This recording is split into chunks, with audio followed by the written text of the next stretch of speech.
How many of you have been to a workshop at the Pleasure Chest before? So most of you. Well, thank you, newcomers. This isn't a usual kind of workshop, right? Like, this is a much more niche subject. So I was really glad that I was able to do this, because it's hard. I mean, unless you're in like a really dedicated place for it. So I never expected that I would do this at a sex shop, basically. So thank you all for coming out. For those of you who've never been to a workshop before, there are free workshops weekly. Some upcoming ones, I believe. So, tomorrow night there is an all Asian burlesque troupe performing, and that is also free to attend, but bring some cash to tip those dancers. And then I will also be teaching next week, next Wednesday, a pet play workshop.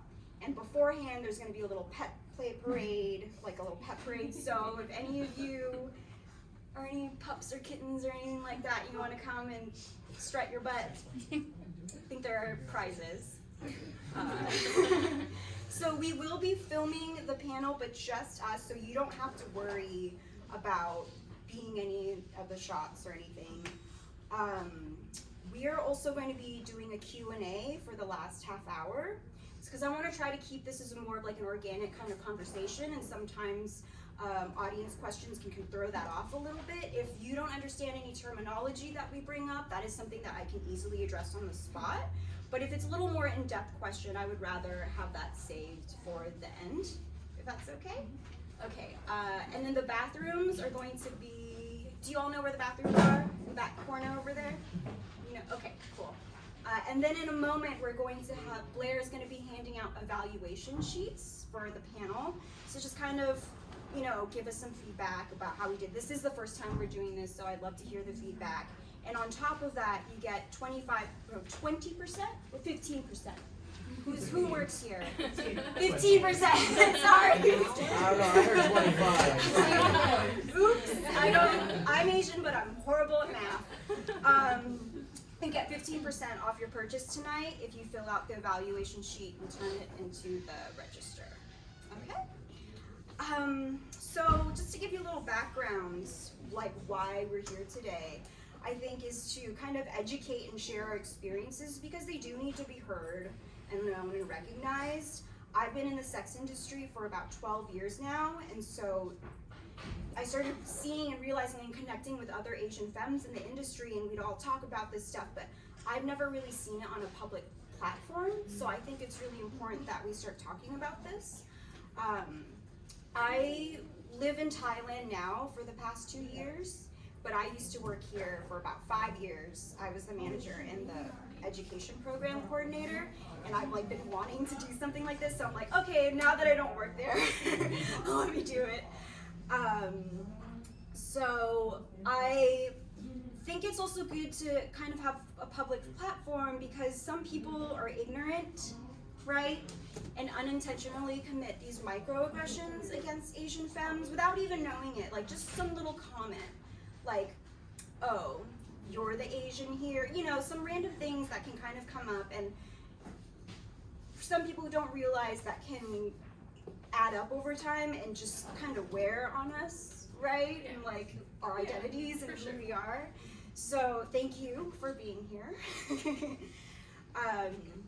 And thank you to the Pleasure Chest, really, for giving us the space and exposure to do this. And also paying us for our labor. Yes. So thank you for allowing us to be here for you. This is going to be educational and venting and hopefully fun and weird, and you get to learn a lot of history and just, I don't know, just talk shit, I guess. Okay, so that covers, so I'm KOKO, by the way. Have any of you come to any of my talks before? You have, which one? This is a little while ago when you worked here, I believe, but I don't recall it exactly, but I've been to many things. My specialty workshops are usually in kink, and the kinkiest classes I'll teach or like the most vanilla classes I'll teach are anal. Like that's as vanilla as I'll go. And very much I'm about kind of elevating cutie pop queer trans people of color and giving them platforms and sharing our experiences, because we're in a world right now where that really needs to be in place. Okay, so without further ado, I'm going to introduce the panelists. We have Asa here. Pronouns they, them, and mine are they, them as well. Asa is a fourth-generation Japanese-American, non-binary, experimental, and electronic artist from LA. They were based in Portland for many years and have been involved in art and activist communities in both cities over the past decade. They've previously run a survivor support group, a meditation group, and is an advocate for queer trans communities of color. All right. And next we have Mara, she, her. Domina Mara hails from international waters with Chinese, Filipino, and Spanish blood, with her career beginning in 2013 as a professional BDSM player at a local dungeon in her home base of LA.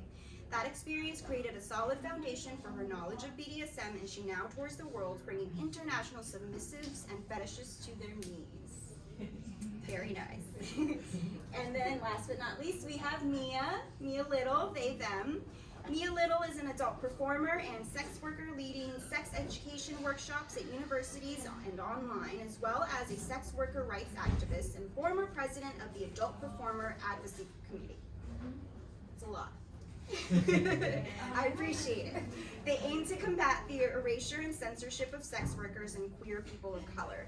They're also currently a therapist in training and hoping to open a private practice in the coming years to serve queer, trans, and sex working individuals. So we're kind of seeing a theme here.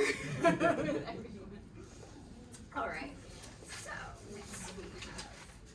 I'm gonna do also a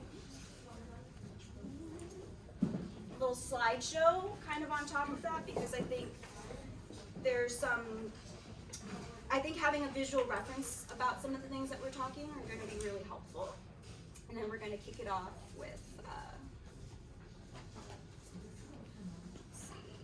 our backgrounds. I'm Thai American.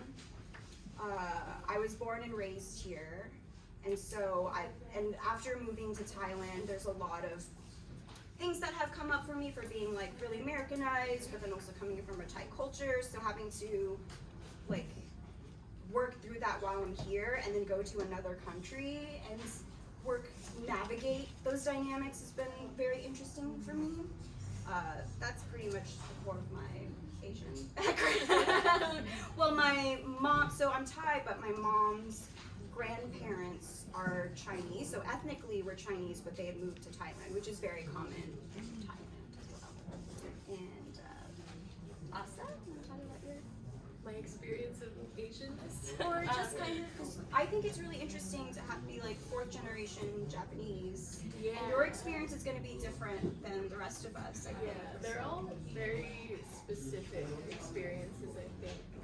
Mine in particular is like someone of my generation would be called a yonsei, which is fourth gen in the US, and we've mostly been on the West Coast for the duration of my family being in the States.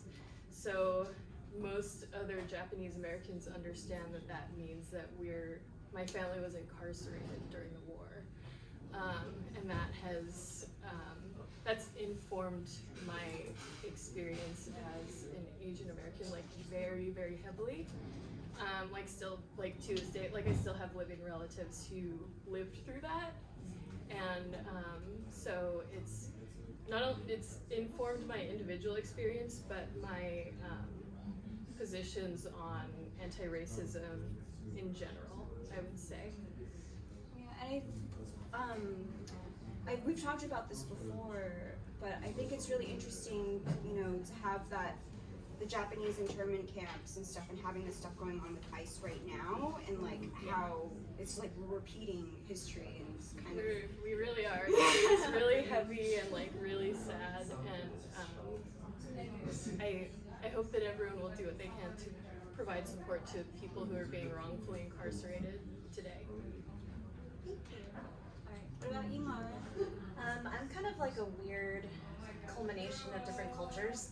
I was born in San Francisco, the Bay Area. My mother's side is actually the mixed side, so she and her family are very matriarchal, and they're all Chinese, Filipino, and Spanish.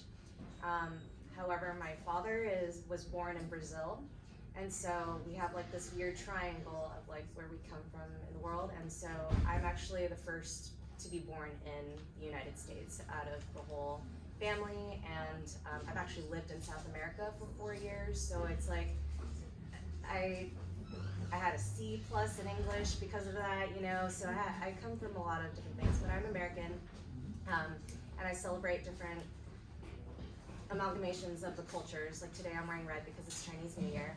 Oh yeah, Happy New Year! Happy New Year, and it's the Year of the Rat, which is my mom, and so, yeah, I still celebrate those kinds of customs and stuff like that, and I wouldn't say it's my defining feature, but celebrating those customs defines kind of who I am today, if that makes sense. Thank you. Yeah. Hi, I'm Mia Little. I'm originally from New York. I am first generation Filipino. Both my parents come from the Philippines. I know on my maternal side there is some, I think, ethnic Japanese in our lineage, but I identify as Filipino as that's all I really know. I also as an American here. But I've been on the West Coast for about 8 years now. Yeah, and it's been a long journey to come back to be in relationship with my heritage. I think that's a common experience, at least for some other Asian American peers I've had conversations with. Since moving back here, or moving to the West Coast to here, have you found any kind of like Asian or Filipino community? Yeah. Well, I first began like feeling community with folks like who are also like gender non-conforming Filipinx, like as a sex worker, like on set, and you know, there's this experience with one individual in particular where there is this like hesitation, like what are you about, because of our own internalized, you know, discordant relationship with that heritage. And through that friendship and through community, we actually are able to find ourselves again and feel like have a sense of coming home, like through gender, through culture, through a lot of shared meals. Our culture. Yeah. It's an icebreaker. What are some things that people commonly say or do when they see you as an Asian femme that's come up?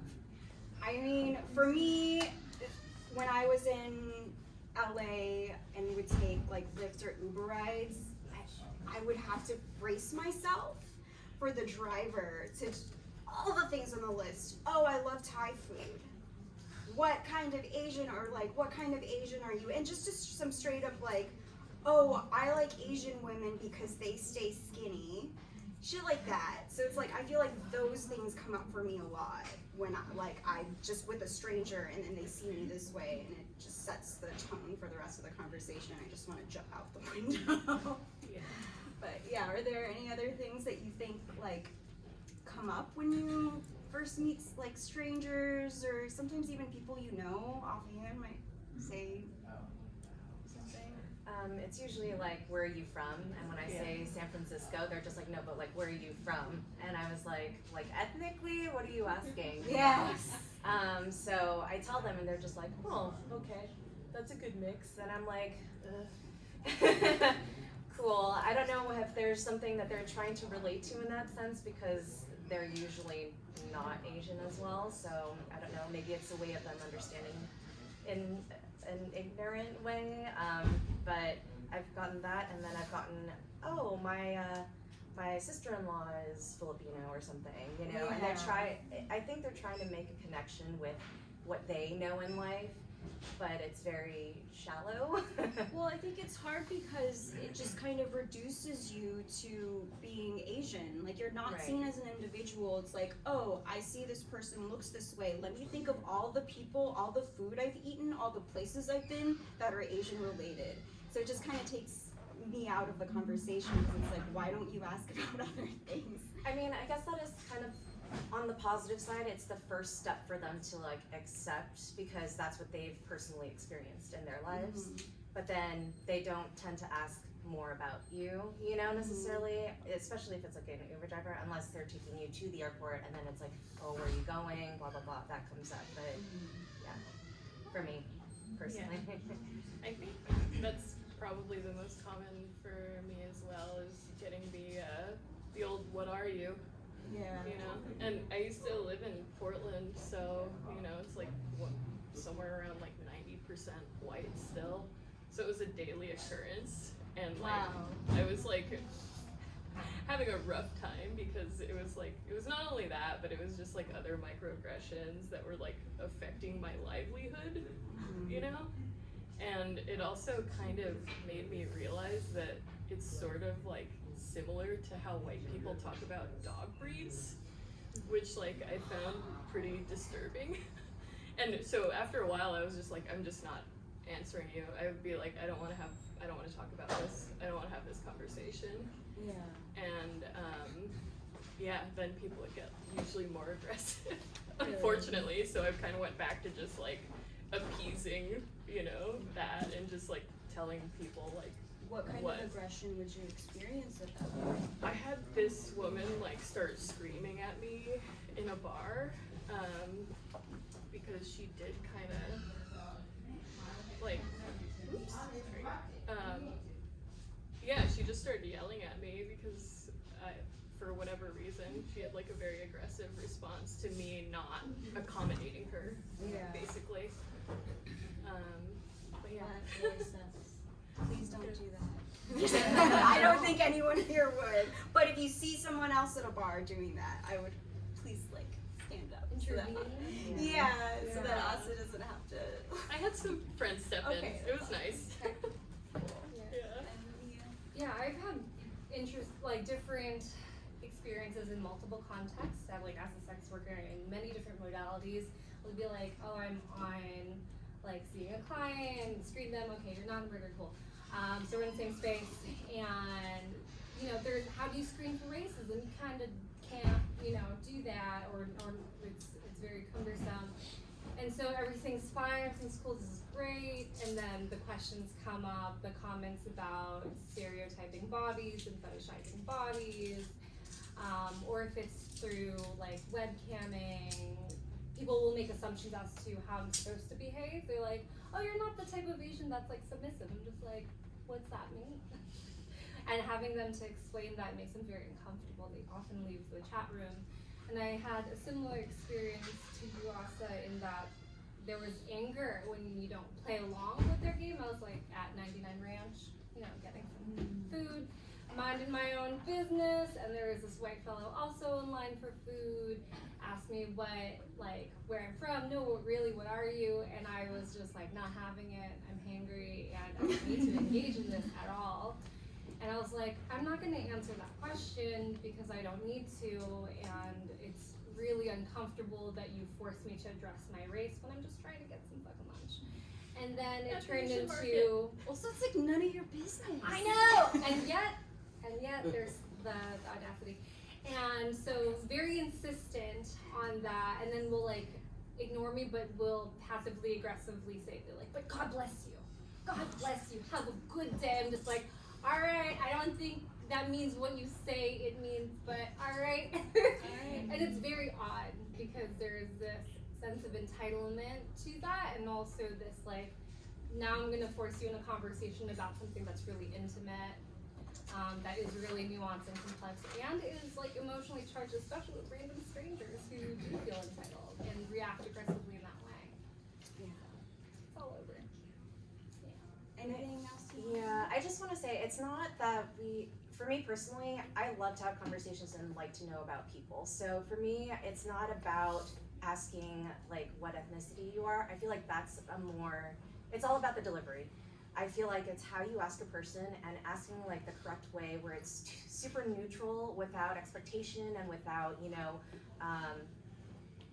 any sort of aggression or even just being too positive. If you just ask like out of pure curiosity, what is your ethnicity? I feel like you'll find more of a accepting and more responsive person who's going to engage and want to talk to you about their background versus, you know, asking kind of like, oh, what are you, you know? Because it's like, oh, I'm a human being, just like you know? I started answering people in that way because I want to make them really realize what they're saying versus telling them. I just want them to figure it out themselves, you know? So I kind of respond in an obscure way as well. That's what, and I kind of have fun with that, so recently. And it's been actually positive. It's been a positive thing. It doesn't actually become aggressive with them. They actually are just like, oh, she's joking, but also, you know, because I say it in a lighthearted way. I say like, what are you? You know, like I try to give that back to them, and when they hear it, they're just like, oh, no one's asked me that before, because everybody's like, I'm just white, you know, and I'm just like, yeah, but what kind of white are you? You know?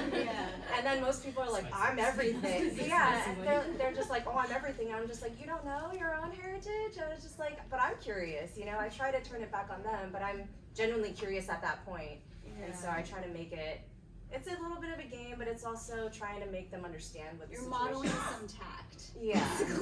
Because I kind of want to, like, in a way, educate them to try to approach people that way, you know, instead of, like, asking, you know, in a kind of brash manner, so.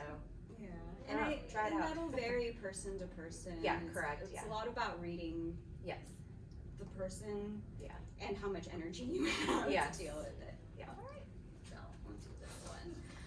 Let's talk about yellow fever for a second.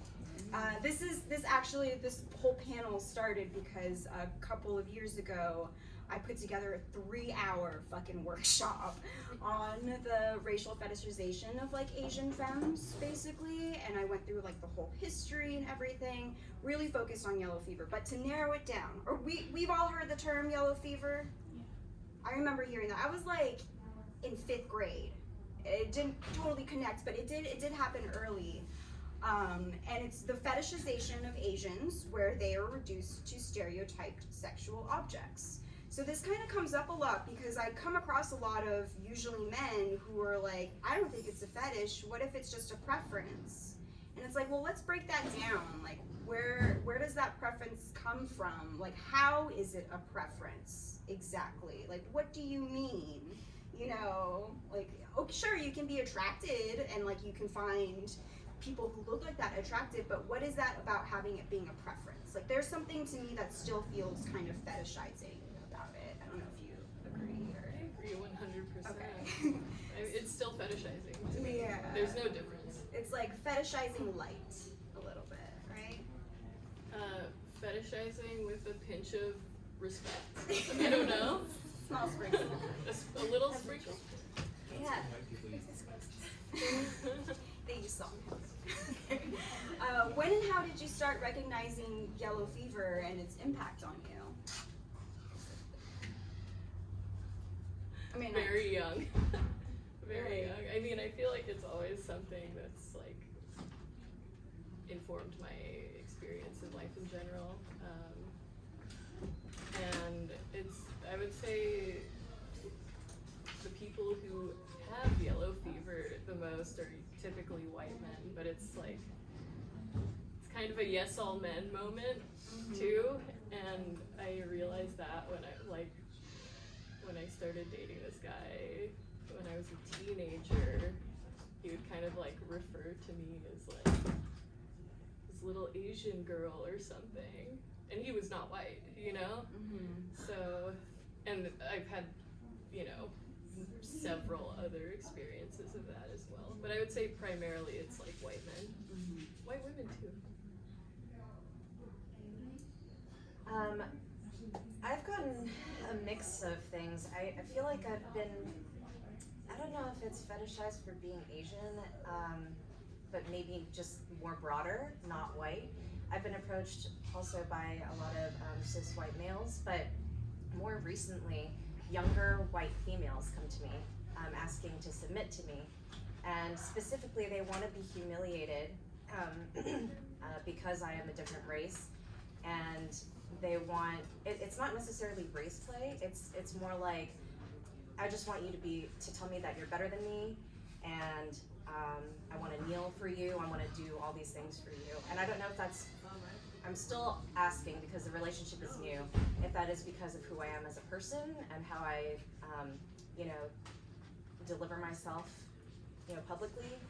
Because a couple of these girls are from Texas, and so it's remote, but it's been almost a year or two, or no, 2 for one girl, and then she brought her friend in, who also has the same interests, and that girl is almost 1 year, and so I'm still trying to figure that out myself and seeing like where that kind of culminates into my space that I'm giving them, but yeah, it's interesting. Mia, can you recall like when you started? Yeah. I mean, when I think back, even going into grade school, being one of the very few Asian Americans in school, there's a certain like dynamic that comes up when you're like the only, like when you're pretty alone in a predominantly white area. And for a time, I think I made sense of it. I was like, oh, this is like special. And eventually, as I got older, I was like, this is actually really reductive. Mm-hmm. This is really stereotyping. The value of my person was reduced to just like how I looked rather than like the individual that I was. And being aware of that, and something that I definitely keep in mind in navigating what I do for sex work. Because like in doing porn, when I first started, I didn't realize like there's so much more than just being typecast as like the Asian, right? And the stereotypes there, just because of the power dynamics that exist in mainstream adult film, which is like typically the catering to the gaze of cisgender heterosexual men, and what that means as they view folks of different bodies, different ethnicities, and different ages, and all these types. And it wasn't until I started doing like BDSM that I understood that there's more than just existing as that and being represented as that. So I saw in all these different layers growing up, and in the work that I do now, and brush up definitely against it with like clients like on the online platforms as well as like in person. Yeah, I think because I felt like I started acknowledging it and definitely internalizing it from a younger age, but I think it was around like 6th grade, when things come up and I'm just like, this feels a little weird, and and then through my adolescence, I realized it was in the way that I internalized it, it was just something that I had just like used essentially. And then when I started sex work at about 21, that was when I really started to understand and see, and really had to question like how much I'm going to play into this and like start deconstructing. And that was when I started meeting other Asian Femmes who were in the industry and things like that, and we were talking about this. And I'm like, that's fucked up, actually, because the dungeon I worked at, it was very much like anytime there was a person of color there, but especially if you were Asian and especially if you were Black, I felt at that time anyway, I'm not sure what it's like now, they really wanted you to push your race. And so when I was starting that, like that was something that I was like, okay, I feel somewhat comfortable doing, but to like what extent? And it was from that over the times that, and I'm still kind of deconstructing all that, but I totally resonate with that. Yeah, as time goes by, as you start to peel the layers back, like where is that line? How do my politics like show up and my values show up in the work that I do? I mean, when you're doing sex work and you're working one-on-one with a client, like you see some really personal sides of people, like very intimate sides of people, and some of them is, some of it can be joyous, some it can be really intense, and it can be a really kind of rewarding exchange depending on the client, but other times you see some dark, nasty, I'm like, wow, I did not realize the extent of some people being really racist until you're behind closed doors, essentially. Great. I want to talk a little bit about gender. That's okay, we're all cool talking about gender. And the reason that I want to do that is because you don't want to talk about gender? Okay. So I'm like, you can just walk out. Okay, well, I asked to then invite people to okay. So something that has come up a lot, and at least for me, is, I had never really related to my femininity growing up, like as a child, and it wasn't until adolescence where I started to learn that I could use and maneuver this and perform this to kind of gain access to resources, and etc.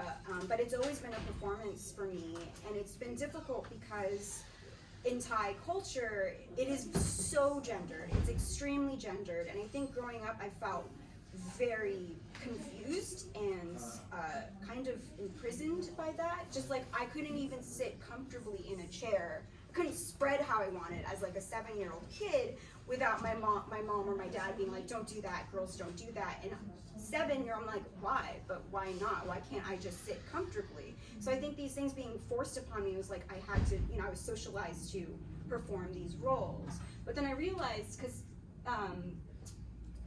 Asa and Mia are also non-binary, and I threw a question at Mara when we met and was like, do you ever feel like you have to perform your gender? And the answer right off the bat without hesitation was just kind of like, no. And I was like, but when I talked to Mia and Asa, they were both like, that came up where it felt like femininity was very much a performance for us. So I was wondering if any of you would like to elaborate on that. So I'm a daddy as well. I'm a femme daddy. So I was just like, am I allowed to be on this panel? Both, I guess so. So I do have a relationship to my femininity in that, like, I feel closeness with it, I feel kinship to it, especially when I think of like ancestral femininity, the lessons, the ways of nurturance and the care and the literal like body that I have from this lineage of amazing, strong women and femmes. But I also know that I don't sit in that skin. Like I have a very close relationship to it and like perform it and even get comfort from it when I like put on the stuff.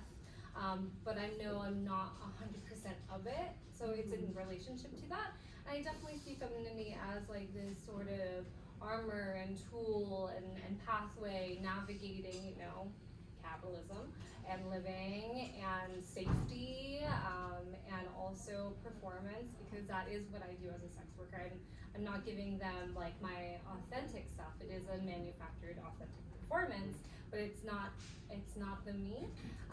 It's like a femdad puppet. Yeah, because we're so multifaceted. It's like here's the slice. Yeah, but here's a slice of it, and it's just like, wow, what a high femme person that you're engaging with. But it's just like, I'm daddying you right now. I'm not sure if I can tell you that, because you might also be transphobic, Yeah. So there are a lot of layers to that, but I definitely have a fun and like really warm relationship to femininity. Yeah, in its ancestral legacy. Yeah. Awesome. Similarly, I would say that I'm fluid, but I don't, I've never felt like a woman. It was very, tomboy energy growing up. So, navigating adulthood and just, general survival and, whatever, you definitely, have to put it on to, or whatever, normativity that, functions better in surviving under capitalism. And yeah, I did do sex work for a period. I'm not doing it anymore. But while that was happening, I found it really exhausting, getting ready to go do that. I'm just I hate shaving. I don't always want to wear makeup and everything, and it's definitely a performance, and one that is exhausting for me at times. Yeah, and it's hard, being in sex work, and if you're catering to, straight men who have very much, prescribed to the gender binary, there are things where it's just it becomes do I shave my armpits or not? Because you know what I mean? And it depends on the client, obviously, but generally when you're casting the net, it's fuck, I have to do it. But I haven't shaved mine in 5 years. Ooh. In general, I think that expectation was there though, and I think it kind of speaks to, because there's this economic dynamic, we do have to perform in that way a lot of the time. Is there anything that you want to throw in about your relationship to your femininity? Yeah, so I choose she and her because I do see, so growing up I was super girly, wore only dresses, watched Sailor Moon, and was all about that. But as I grew up, I was still all about female characters who were super strong, but I became a tomboy too. I shaved off all my hair. I only wore boy clothes, you know, wore everything extra large. And I actually remember this group of white girls who thought I was a boy, and then I took my shirt off and they saw I had boobs and they just like stopped talking immediately. Like they were whispering to each other about it, and like, you know, it was coming of age. But I think that realization kind of shocked them, and I was like, ooh, I love this. But then as I got into domination and started doing this as, you know, a profession, in the beginning, I was actually really happy. A lot of my clients said that I didn't have to dress up for it. Like I could wear my gym wear, and they would still like it because of who I was. So that one was validating that, like, oh, my identity is actually being cherished here. But now I actually do dress up because I like this. It's a contrasting comment to what you said. I love putting on makeup because that's my armor. Like I go out there and I'm enhancing who I am, and I'm able to now form this. I'm physically feminine, but I have like my masculine side that comes out, and I get a lot of males who like to dress as sissies. So I do sissy transformations, and so I become like a mother figure, but then also the dominant, and then also like kind of that male energy comes out because I'm the one who's leading them and guiding them and letting them be, you know, who they want to be in the room. So it's been an interesting journey, and I find like I kind of see myself as like a yin and yang kind of thing of femininity and masculinity, but I say she and her because I'm the female representing all of that. The goddess. Yeah. Okay. So next I want to talk, we're going to go in a little bit, I'm going to put a little slideshow about stereotypes right now. If anything speaks out to you, please feel free to chime in. Can you see okay at the screen? Okay. Everyone can see? Yes. Yeah, great. Stereotypes. Widely held but fixed and oversimplified image or idea of a particular type of person or thing. Yeah?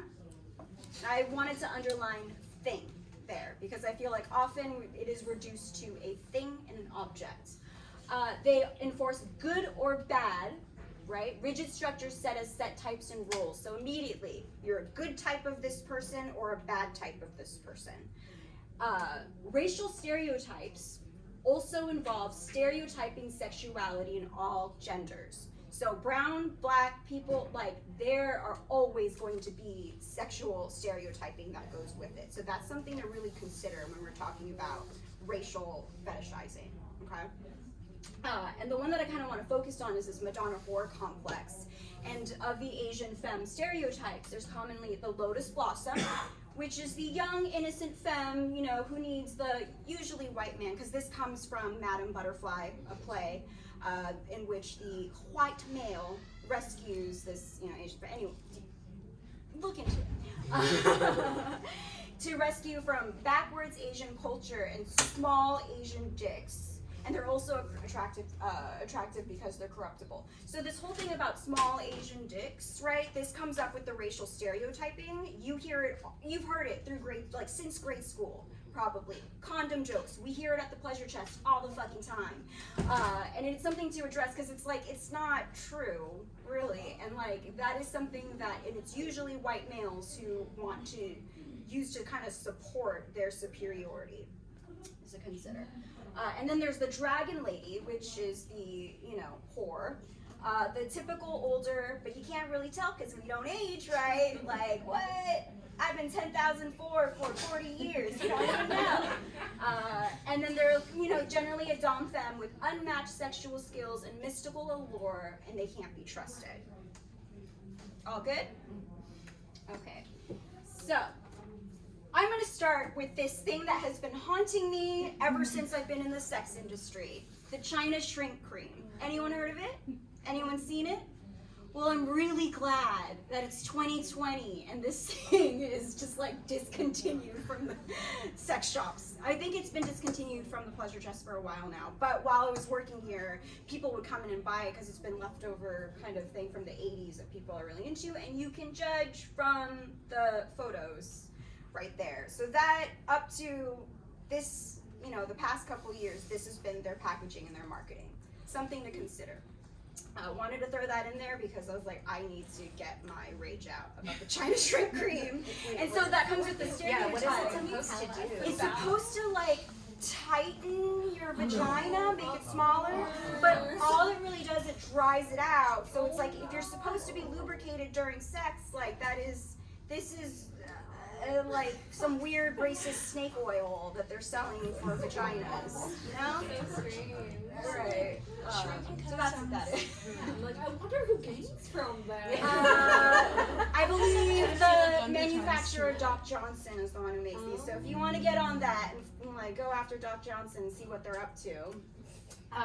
So here we have the Dragon Lady stereotypes. We've got Anna May Wong, who is, you know, of the golden age of Hollywood, one of the first most famous like Asian American actresses to hit the screen. Fucking awesome. But what ended up happening is, you know, very much this exoticized role that she had to play kind of over and over, which I understand there can be a sense of empowerment of being in that position, but once again, when you're typecasted, you're put in that box and you're stereotyped, like, that's the representation that you have in media, and that covers, like, that's where we get a lot of our ideas about what people are like, and it's really fucked up, because it's kind of racist propaganda. And then we've got Lucy Liu in Charlie's Angels, in that top corner here, and there's very much that Asian femdom thing that I think some people also fetishize, and we can talk about some more. And then we've got Constance Wu in Fresh Off the Boat as this like kind of typical tiger mom role. So these all, they're a little different, but they all encompass that like dragon lady situation where, I mean, with Constance Wu's character, or like the tiger mom role, sexuality isn't in it as much. But it's still very much of that like femdom experience. Upbringing and rearing children in that sort of harsh way. Right. And it's like, you know, all these, they're 10,004 like me too. It's great. We don't age. All right, then we've got the Lotus Blossom baby. So that's kind of your typical, like this general idea that I think most media or most people have around, like fetishize around Asian femmes as being really young and innocent and this kind of like peace sign, schoolgirl, oh, we're giggly and we're really shy and submissive and things like that. So that really plays a lot into this Lotus Blossom thing. So when it comes from Madame Butterfly, like that main character is basically a Lotus Blossom. We're good on that. And then we've got the schoolgirl looks. So this is like a huge, huge fetish phenomena. I mean, in general, but there's something about like Asian schoolgirls. In porn, you'll come that across a lot. In kink, you'll come across that a lot. And then we'll talk more about how that affects our work in sex work when it comes up. So then with the schoolgirl, it's interesting because you can get a mix of the dragon lady and the lotus blossom, because you can have your kind of, on the top row there is this pure, more innocent, right, look, and then on the bottom we've got these kind of like, oh, we're bad and naughty, and it's like that mixing of the element that you put in. And then there's KOKO from Kill Bill, who to me was very much, I mean, Asians in Quentin Tarantino movies to me are very much fetishized objects, and a lot of, I think, women in general in his movies are fetishized objects. So I want to acknowledge, like, I was like, oh, cool, KOKO, like, I was into that character, but at the same time, I'm like, well, fuck this dude for, like, this is just something that he can jerk off to, essentially, and, like, she doesn't really have a strong role in that. So we're all good on, so those are some major ones, basically. Do you think that covers? It does suck though, because she was in a position of power as well. So it's kind of like, man, like she is a powerful character, like in the sense like she penetrated like males there, like with her sword, you know what I mean? But at the same time, wearing the schoolgirl outfit and just being like that cold assassin type of like, yeah. So, and then we've got, of course, the model minority, which is essentially a stereotype forced upon Asian Americans as a way to pit people of color against each other, which is really unfair. And I think this is this growing up was the stereotype that affected me the most. I think a lot of expectations of me being good at math and computers, which I'm not. So that was something that I had to like face and be like, well, I'm not. that make me still authentic and like real, but also fuck you, leave me alone? Like it is very conflicting. And I think, so that is something that we have to kind of break down and dismantle as well, because it's fucked up to be pitting groups of people of color against each other through these stereotypes. And then this is something that I've come across most recently within the last few years. So those are all your classic kind of stereotypes, but I've been coming across these kind of fembot stereotypes of Asian femmes. So in, what is it called? Du Ex Machina, or Ex Machina is the movie, and this is on the left. And it's something that sticks out to me is because why are you making these subservient fembots Asian? What about that? Like that is done for a particular reason. That's something that we need to kind of deconstruct, right? And then on the right is a BBC show called Humans, and that's Mia, also her name, and she's a synthetic robot as well. And there's this element where it's not overtly fetishizing, but there is some level, like I don't know if that's social commentary or like what, but there's something about it that really kind of put me in, I was like, this is something to work out for. And when I was putting this slideshow together for my presentation, my 3-hour long one, I couldn't find any articles about it, so it is something that I want to keep an eye out for. And if any of you have come across any movies or anything that have that, like let me know. I want to compile something. Yeah. Cloud Atlas. Cloud Atlas? Yeah. There's a Asian fembot kind of character. It's there's white actors doing Scarlett yellow Johansson? face. Honestly, I would not be surprised. Okay. But it's like really problematic. I haven't watched it. I think I watched it once like 5 years ago, and it's all kind of like a blur. But I remember it just being problematic. It's like a manufacturing of an Asian. It's like of Asian dolls, basically. That is something Yeah. I've also seen in porn that's come up. Yeah, Anyway, so stereotypes. as one of the storylines. Yeah. We got that, right? Okay. So I'm going to move over. This is a content warning. It's called White Men on the Internet. I wanted to make it specifically gross white men on the internet, but that didn't fit where it looked good, so I just stuck with white men on the internet. Same thing. Yeah, I mean, so, and the reason I say that because all of the following memes are definitely created by white men, okay? And I'm going to give also, in this content warning, there's going to be some nudity and there is going to be some racial slurs that are involved. So I want to give you a heads up. I also kind of broke this down a little bit. This is a dark side of the internet that I ran into and I had no idea existed, and I was like, I'm right. That white men on the internet can be fucking horrible. Okay. Let's take a moment and observe this. Lucy Liu in the corner. I'm that hot Asian girl in AP Calculus who turns innocent white guys into rice chasers. So somehow her just minding her own business in calculus is like she's the oppressor. He's the victim because he's innocent.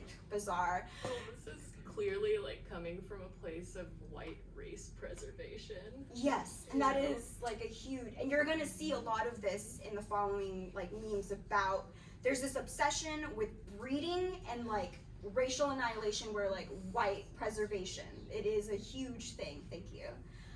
Then we've got, you know, this ad fucking, that's just some random ad I came across on a web, like it wasn't even searching for that and it came up and I was like, perfect.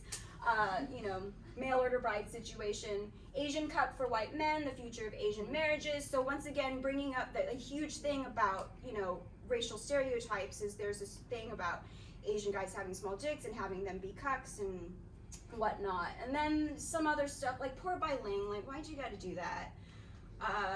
And this, you know, also goes in with like sex tourism, you know, blah blah blah. You know, I don't want to read the words. Okay, this is real. Like what? Right? Can you believe? Can you believe? I don't even want to read all this out loud, but absorb it in for a second and let's move on. Once again, yeah. What is it? I've never seen like the breeding It's aspect worse. of it It's before. so strange. When Yeah. it's so strange. Yeah. Like just having that be a thing with People want Asians to that impregnate you. and pass down their lineage through the It's like that's weird. You're like a Yeah. vehicle for their seed and stuff. Yeah. To make beautiful It's mixed-race race babies. Very I can talk on that. I don't know if people can tell. tell, but I'm half white. Depending on who I talk to, people have different responses to how they perceive me. Like, I have met Japanese and other Asian people who think I'm 100% Japanese, and they're just like, why are you so tall, you know? And then, you know, I'll meet other people who can tell that I'm like mixed race and will ask about that and like what my mix is and everything.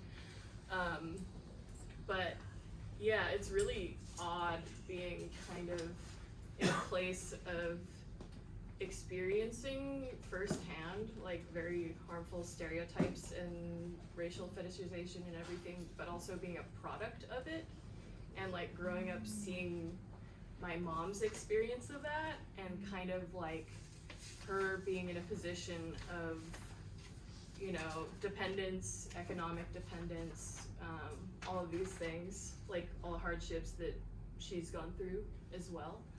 And I'm just kind of like, never dating white people, you know?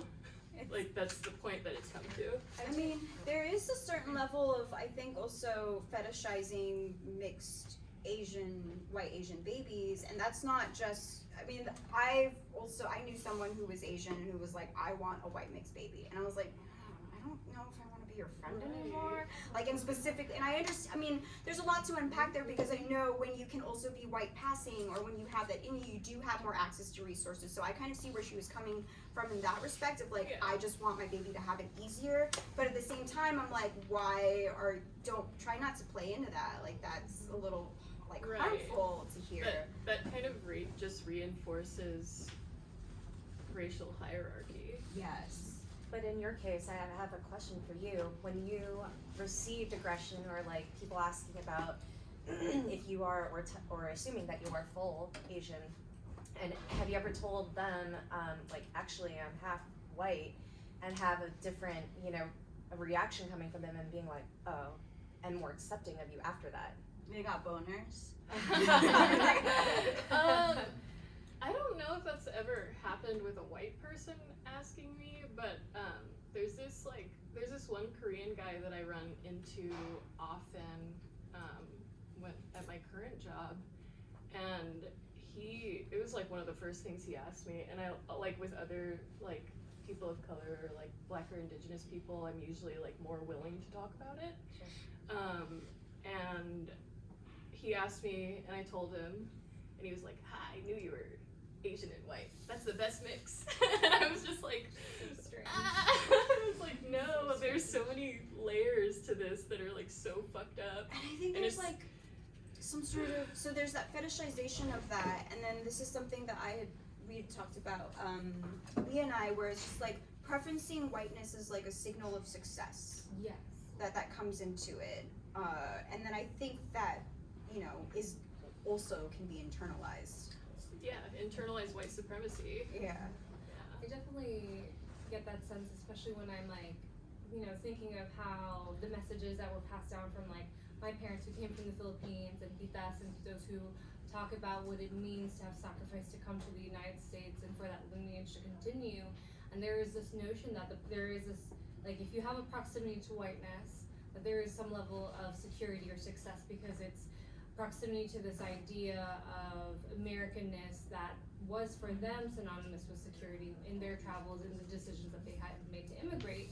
But what does that then mean for the children who are born here, who are grappling with that, and kind of are unpacking those internalized values that are so rooted in white supremacy that, for at least for my parents, I don't get a sense, or my elders I don't get a sense that they understand that that is proximity to white supremacy, not necessarily to success, because there are no guarantees in this world.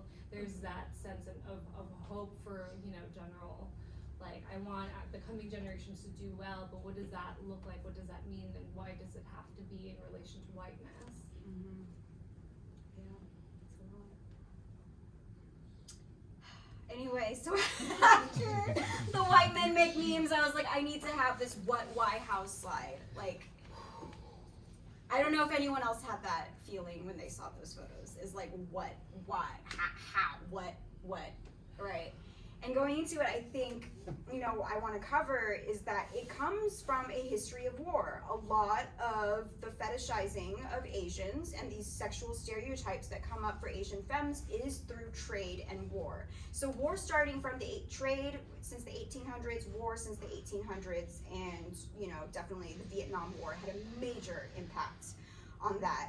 And there's something about it too where in imperialism and colonialism, right, it's a lot about it is like, relieving the beasts of burden and helping these other, like subjugating more or less and othering and suppressing them and also exploiting them for their resources and whatnot. So there's something about that, like from those memes where I'm like, I feel like a lot of this comes straight from our war, like global war, essentially, because where there's war, there are brothels, and I don't know if you knew this, but a lot of rape in war. And so at that time, there's comfort women, and the Vietnam War was also very vital in the sex industry development in Asia. Like that is kind of the start of it. There was already aspects of kind of human trafficking or, forcing femmes into like sexual labor like that with comfort women. So that is, to me, I think, an early form of human trafficking that we don't really talk about. And so in the Vietnam War, American presence in Thailand is basically kind of where a lot of this started. And this is from my intense research that I was doing into sex tourism. And that sex work was formally organized by the Thai government to support anti-communist US efforts in Vietnam. They're working together, and they still are. Like, this is a global thing that is happening. It involves a lot of businessmen, it involves a lot of people in power, it involves people, in government. It's all over the world. It's like, this is a huge thing that keeps this a major factor in place. So when you're talking about people visiting other countries, it gives also the stereotype of femmes and also trans women that is a common, kind of destination for sex tourism in Thailand as well, and then also minors, which is really fucked up, in economically disempowered countries, they are more sexually available. So that's kind of where this comes up, and I think with the mail order bride. This also peaked after, the Vietnam War, at the peak of the American feminist movement. You found a huge raise in interracial marriages. And there's a lot of economic dependence that comes from that, from having, the K-1 visa and all these things where you really put the Asian femme or whoever at kind of the fucking white men have the power in this situation where they're trying to, it doesn't have to be white, but generally the highest rates of interracial Asian marriages are going to be between white males and Asian females. I think it's interracial marriages in general. It's like 75%. 75%. Something like that, yeah. So after that, it was later remarketed and organized, all that sex work. So during the Vietnam War that Thailand had put, they remarketed and they worked together, and it's basically, sex tourism at this point. So that's, before that, a lot of people didn't really have an idea or, a preconceived notion about what Asian femmes were like. So that's just at the forefront is sex and those stereotypes. I want to add too, during the time of the railroads when they were being built, it was the Chinese that came over, and a lot of, poor and, unfortunate women were actually tricked from the mainland to come over, and they became prostitutes for originally the Chinese who were working on the railroads. Yeah. And then afterwards, of course, to make money and earn a living, they became prostitutes for, other races, particularly white, and then they got discriminated for that even. That's what sparked the first anti-immigration policies here. It was specifically targeted at Chinese sex workers. And they didn't have a choice. Yeah. I mean, some of them tried to do laundering, actual washing clothes and stuff like that, which is why there's so many, Asian businesses that are like that. But it was rough, man. And for people to also come up with like the racist, oh, that they're just trying to take away our white boys. It's like, no, man, like they were brought over here without, not on their free will, and then on top of that had to whore themselves out to make a living, It's Totally. like, Well, and also like one of the main concerns again was race preservation.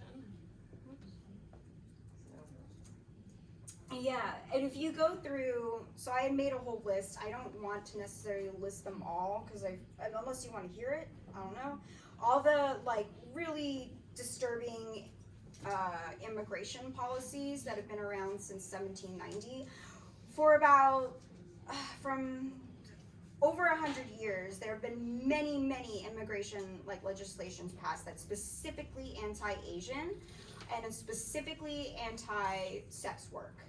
And a lot of it, and they were trying, and it's something that I see similar in today's with like Fetishization and this whole thing being like it's about sex trafficking, and it's like no, actually you're distracting, and it's really about keeping disempowered people disempowered and then putting them in jail. So those laws were still in that, like those came from the 1800s. That's nothing new, which is really interesting. And a lot of it does, and a lot of the immigration laws were specifically also around breeding. Like they wanted to keep. They didn't want mixed babies at the time. It's different now, I guess. I don't know. But at the time, it was like this whole thing where they wanted, they were afraid of racial annihilation, and it was this huge, and they used eugenics to justify a lot of this as well. Mm-hmm. So I think, all of those like white men make memes slides, like there's something about that where I'm like, in general, all this kind of stereotyping, like I cannot help but make such a strong connection between war and what we were going through. 100% that was like the origins of this phenomenon of like yellow fever started because of like Western imperialism in Asian countries, in several Asian countries. And like I think in Japan they called these centers like for the USGIs like rest and relaxation centers, and like I feel like a lot of people don't know that because also that like in general Asian people are like less likely to come forward about like trafficking or assault or anything like that, like out of every race, like Asian people are less likely to speak out. That like there were essentially like there was sex trafficking in Japan too, like for the U.S. military. And it's still happening. So one of in the research that I've done when I was since living abroad is when I was trying to learn about like sex trafficking and all that and tracing it. A lot of it has to do with actually the Yakuza going into Thailand and doing that. So it's still a thing that's happening, which is horrible. And I wish that we had legislation, things in place that could actually work on it instead of just criminalizing sex workers. And shutting their Instagram pages down. It's so fucking petty. Yeah. My second one got taken down 2 weeks ago after almost a year. My first one was almost 7,000 followers, and then this one was over 2,200. But lost my train of thought. Never mind. Go ahead. Cool. So, and that kind of goes along with something that I come across is like intergenerational fetishizing. Like this has been happening for so long and we're still going with the same stereotypes. And there's something too where it's like our, relatives and our ancestors, there's got to be an element where they've internalized these stereotypes as well. And like that's something that I'm trying to work through. Like I know that definitely was internalized, especially, relying on like Western society for economic reasons. Like there's something about there's a lot of pressure around there, and that I feel like, and also boiling it down, I was like, what about like Asian femmes, specifically like the kind of like the lotus blossom baby, or a lot of things that come up around Asian femmes is like that I hear in person from people being like, oh, they stay so skinny, oh, they look so young, all these things, they look so sweet and like innocent, and I'm like, So when you boil it down, like, that's just about domination, right? Like, because it's about this kind of person looking vulnerable and you want to take advantage of them and they're inexperienced or whatever, and that you also get to save them. Like, there's the power within that, and I was like, that is beyond just, like, that covers so much. Mia, did you have something to say? No, it's just like it really comes to mind when this notion of like saving, at least like white men saving like an Asian femme sex worker sort of thing, just like stories or narratives around that in like a lot of conversations I've had with like my clients online, this notion of like, oh yeah, but you have so much to offer, like why are you doing that? I'm like, you're buying it. I've got bills to pay. I got bills for paying my dental. You know, things like that. But it's just like so strange because it is this power thing. It's just like, let me reduce you because it fits with my fantasy and elevates me as something powerful that can provide and give you an experience that you've never had, baby, sort of stuff. But it's just like, no, that's a projection of that, a reduction of it. Even like when I think of schoolgirl, it's like, it's not schoolwoman, you know, because there is something inherently infantilizing about that fantasy. Yeah, the infantilizing like is a huge part of it too, which is like, it's gotta be like, I'm like, I can't think of anything, it's like, it's gotta be at domination, and when you come down to it, it's like, this is like a very patriarchal fetish. It sucks too because I have a YouTube channel, and I just did a video on neoteny, and neoteny is basically the slowing down of development of like physical attributes and possible, you know, the sexual development may actually be more advanced than physical traits, and for Asians specifically, we have like petite bodies, you know, Not everyone, though. No, not Yeah. everybody, but a lot of the population is. If you put like an Asian person next to like a white person, like even men or women, they're gonna be taller or, you know, whatever, typically. And so I feel like it sucks too. I'm gonna bring up Japan.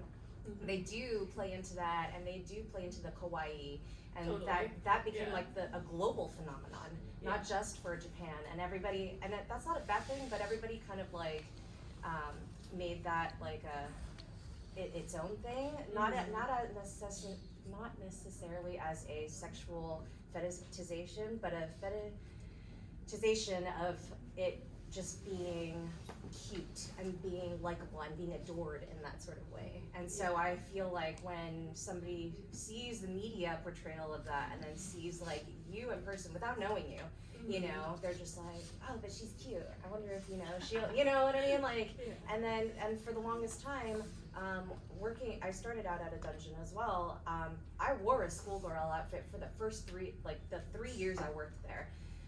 And that was because nobody would want me to change it to anything else. And that doesn't mean that I was in a submissive role. It meant that I would flip the tables and be the Asian brat where I would boss around the principals, you know, and become the person on top. But they wanted me in that schoolgirl outfit. Like I would change into more dominant things, wore all black, you know, fully clothed and everything, and then they would make me change because they were requesting that specific, you know, outfit. Yeah, that's a perfect segue to my next question, which is what ways have these stereotypes affected our work and personal lives?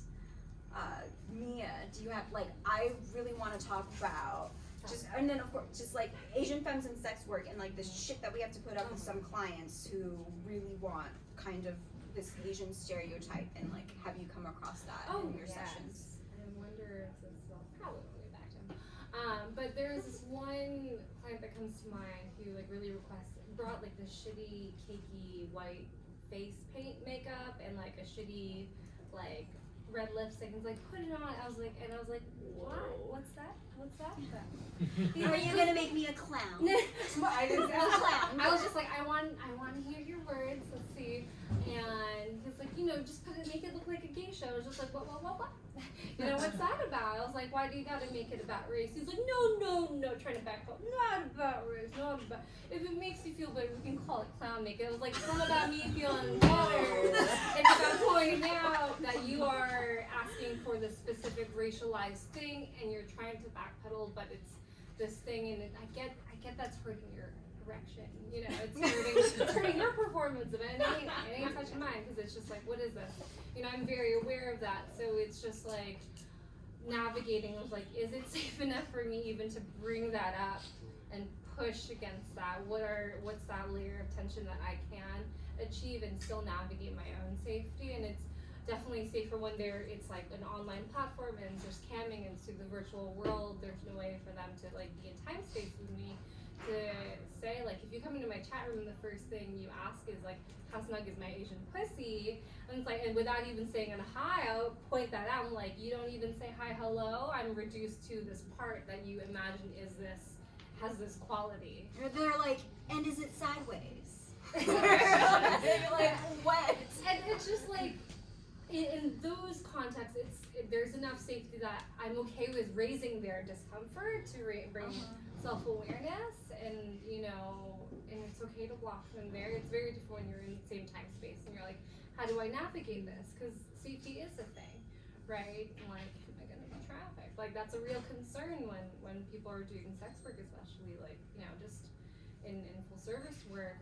And also when I think of pornography and representation there, I have to accept that I partook and performed in things that I don't value because it was like this white individual's vision of what race is about, and not even just like my specific race, because it's not like, oh yeah, we're hiring you because you're Filipino. No, we're hiring you because you're Asian. We're hiring you because you're brown. Can you pretend to be this kind of brown? And it's just like such a blanket thing, such a reductive, simplified thing, because it is intentionally a stereotype for marketing. When I think of like mainstream LA porn that centers white like views and values. I do want to clarify, the schoolgirl outfit that I had to wear was actually a Western one. It wasn't the Asian one. It wasn't a sailor outfit. It was a kilt type plaid red with the white blouse. And my upbringing is actually very close to home to that because I was a Catholic schoolgirl. And I think because they knew that, they kind of played more into that. So I was actually I was fetishized, but like in a Western way. I didn't have to wear like the Chinese outfit. I never had to wear that actually. And that to me, I think is something that is a little more humanizing because they're seeing me more as like, yes, I'm Asian, but it's more about the schoolgirl aspect at that point. It's more about like the dynamic in that role.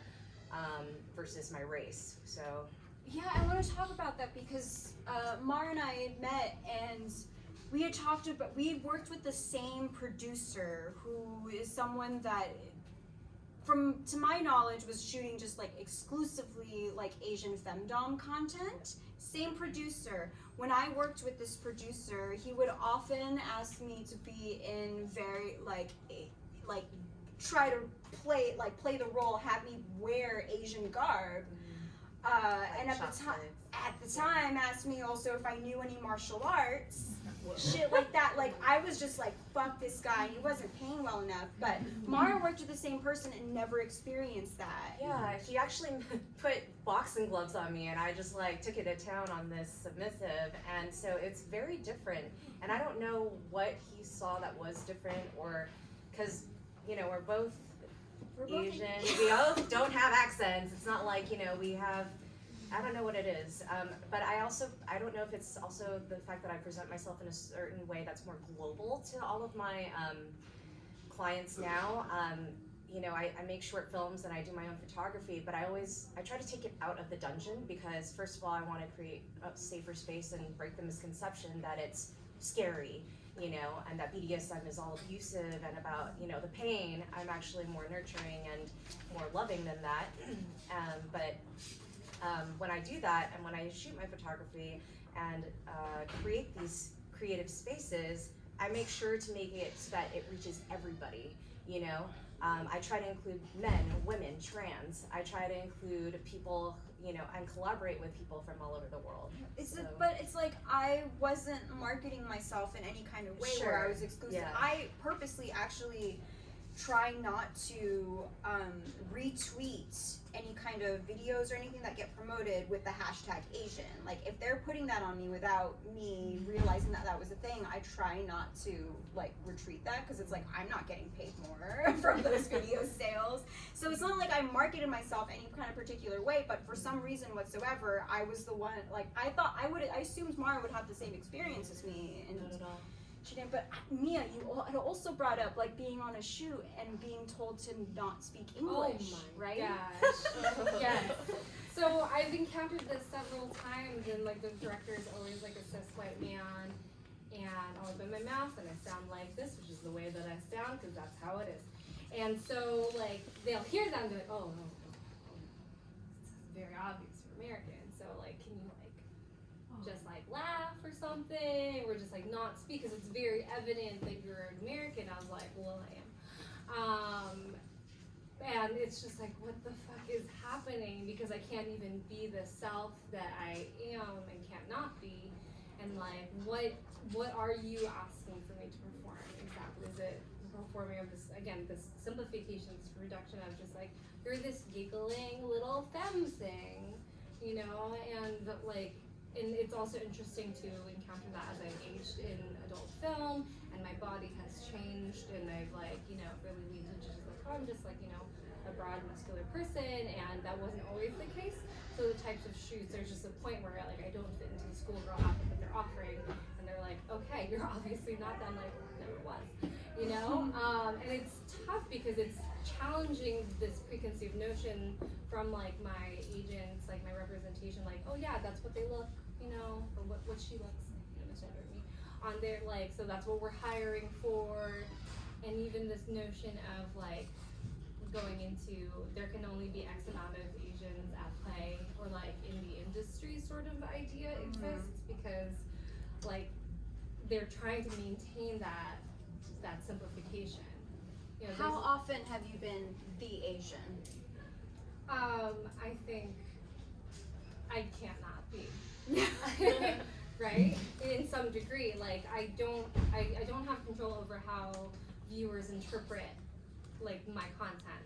And it's different if I have my content that's mine, you know, like on my own like ManyVids or like OnlyFans or whatever, I have control over that. But if I'm contracted for a shoot, I don't have influence over what it's titled, the tags that are applied, who pirates it, what pirating sites get it, the comments that people post on it. So there is a certain point where I have to like really acknowledge like the stuff that is mine, I know I have influence over, and I know I can represent myself and gender myself a certain way and have control over that, and that like stuff that I'm contracted out for historically had been like at a certain point it is out of my power. It is in that machine that turns out these notions and values of white supremacy and how it looks upon different races. Yeah. Do you find that working with producers that things have changed though, not just like your physical, you know, appearance, but things have changed in the production itself, where they're finding more value that, okay, this person is Asian, but I'm going to use it like in a not to benefit me in the Asian way, you know, for you as more of an individual. More so in BDSM, more so when there is a female or a gender non-conforming director. It depends on who has the power, right? Who's cutting the paychecks, who has the money. And it's on those sets that I feel more safe and more myself and more secure, and to say like, hey, I know when I'm on, I am presenting a femme, but like I'm actually gender non-conforming. I really appreciate this. But it depends, like I think there's this experience of folks with marginalized identities, be it like race, be it like gender or sexual orientation, where you come into a space and you do like a split-second appraisal. How can I exist in this space? What is safe enough for me to be? How can I be in this space? You know, gauging the rooms, gauging like reactions from the words that people say or things that are said in the space. If I'm not saying it, you know, and that appraisal happens when you walk onto set or see a client or enter any space, just in general, and that I think is real and really key to surviving and safety, and also the acknowledgement that like, yeah, people are really fucked up with how they engage with race and think that they can. Yeah, I mean, and there's something like a level to it too, where we have to really pay attention to media representation, and that's in mainstream porn. I mean, mainstream porn, mainstream media in general, and even in fetish porn. And the fact that they are requesting that you not speak. That is like literal silencing right there, and that is erasure, and that is misrepresentation, and like, ugh. Yeah. Well, even the geisha thing, it's not even the right culture for you. And that's the thing that kind of happens, and it's an implication of, you know, being sexually fetishized and stereotyped is in this way, is like there's this homogenized pan-Asian where it's like, oh, you can pass for this because we can't really tell you apart anyway, you know, like you might have a little doctor, but like, and on top of that, there's also an extra level. So you have the homogenized pan-Asian stereotyping, and then you have the, you know, East Asian versus Southeast Asian. So you have like the more specific, you know, kind of stereotyping with that. Like, whereas for whatever reason, API, Southeast Asian tend to be more sexualized and we seem, you know, more sexually available and things like that. But for some reason why, it's war, more or less. I think there's also like a layer of like colorism too. Yes, too, absolutely. definitely. Because Yeah. like I recently engaged with this like online client, and they're describing how they conceptualize Filipinos being like, you're like the Brazilians of Asia. I'm just like, what does that even mean? The How other much day- bodies and stuff. Colonized. And yeah, exactly. Yeah. And it's just like so strange, like how folks will like categorize to make sense of something without realizing like, I hear your tone and you think that's elevating, it's actually quite denigrating. Yeah, and they actually, you know, comment usually how fair I am, where I'm actually kind of darker compared to other fancy Asians. Fancy Asians are like the Chinese, Koreans, and Japanese. They'll Yeah. argue about that as Yeah, well. yeah, and I'm pulling this as a quote from another Asian comedian, Ali Wong, but the other part is the jungle Asians, which I am also a part, and it's like, they're like, oh, you don't look very native, and I'm like, what does that mean? Like, what am I native to? Because technically, I'm born in the U.S., so I'm native to the United States, but I'm not indigenous to the, U.S. What does that, what does native mean to you, you know?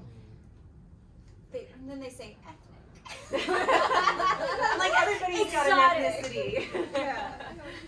Uh, Is there anything else that you want to kind of add and talk about? Can I drop some info from a study Sure. about Let's do it. Asians in porn? Yes. So this is from 2002. Out of 31 websites that depicted content warning rape or torture of women, more than half showed Asian women as the victim, and 1/3 showed white men as the perpetrator. This is pornography? Yes. Okay. Yeah. And then also like the strong correlation, you kind of already covered this, between like race and pedophilia. Like with the stereotypes of like schoolgirls and teens and stuff like Infantilizing that. and all Yeah, that. exactly. And then they also found that images of Asian women in porn consistently came up through a keyword search on torture. Yeah. Now, do you think it's because it could be, like for fetishism, there's Japanese rope bondage, there's types of Chinese water torture that could be used for like film and stuff that isn't super harsh, that these kinds of torture are associated with that at all, or is this like torture as in like just physical human body? I think and then it's like misogyny. okay. Yeah. It seems. I mean, that could play an element into it too, but it seems like it's bigger than that. Yeah. Yeah. I think it's more so like the notion of consent being thrown out the window. Yeah. All right. And when have you felt the pressure to play into these stereotypes and expectations? So you can think of. I mean, there must be many, many places. Well, I'll kind of start with at work and stuff, and at the dungeon. When I first started at the dungeon, and I was still coming to terms with like how to handle the race dynamics and having. I had a lot of clients who mostly wanted to see me because I was Asian. Also, I was marketed that way, so I don't know, how much that affected that. but I was just like, how much am I comfortable with in playing into this? And especially if they're asking me to wear a kimono or something. And I think I had one potential client email me and ask me if I would wear Thai traditional garb and crawl on my like hands and knees as like a submissive. And that was like a huge, you know, yeah, it was just like, that is definitely, I was very new then, but I was like, I know that's definitely a boundary and it makes me really uncomfortable. But I think I've also just, we talked about this a little before, is I have throughout my life felt the pressure to play into these because that's what people had projected onto me, and I felt like they expected this of me, and if I wasn't delivering, it was just like, well, how do I get at what I want out of this, or like, how do I keep the peace, and like, I don't know, there's also a chance, it's really complicated, and I think in sessions especially, it was just like, to a certain extent, I will play to these like stereotypes and expectations, and there are times where I felt like that's been advantageous to me and helped me pay a phone bill, you know. But yeah, if there's anything for you that comes into mind where you felt a lot of pressure to. I don't think I've personally found a lot of pressure. The only things that I will kind of harken back to are, I did have a tiger mom upbringing.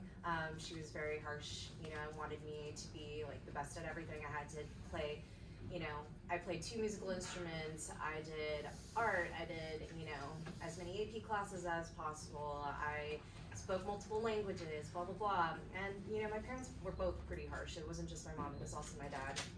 And, but I also remember that, you know, it's their parents who were harsh to them. And there's this whole lineage of just like old world views on how to raise children, but that's all they know. Well, now, grown up, I can actually take that and help with my, you know, domination sessions and kind of convert that into like a strict disciplinarian role. But I don't treat my, you know, submissives the same way, in the sense where there's like no out. They'll get punished, they'll like it. But, you know, and I'll make sure that they're enjoying themselves, because if they don't enjoy themselves, I don't enjoy myself. But the main focus is that I'm able to kind of harness specific elements of my upbringing and then bring them into my workspace, but in a safe, obviously consensual way.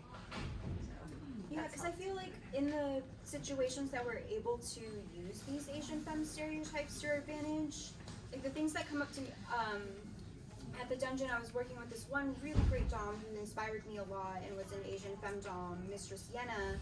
And I remember kind of just deconstructing, I was new at the time, just talking about our Asianness in relation to our sex work and, you know, how we play into it, and like wearing the kimono and the chopsticks in the hair and this whole thing. And she's, you know, it's just something like, I've just found like, there are ways that she made it empowering for herself, in the sense of like, these chopsticks I'm taking out and I'm gonna fucking like beat you with them. And she told me that one of the most kind of empowering and kind of therapeutic moments that she had out of these kind of racial stereotypes in her session was using a rice paddle to spank one of her clients really intensely, which is what she had received as a child as well. So there was something about that felt very empowering for her and was able to use to her advantage. Another thing that comes to mind is Midori, who sometimes will wear the kimono in her performance arts and things like that, and Yayoi Kusama, who also would employ the kimono as a like in the 60s and 70s, got a lot of people's attention because no one really paid attention to her because she was female and she was Asian, and people were like much more overtly racist then.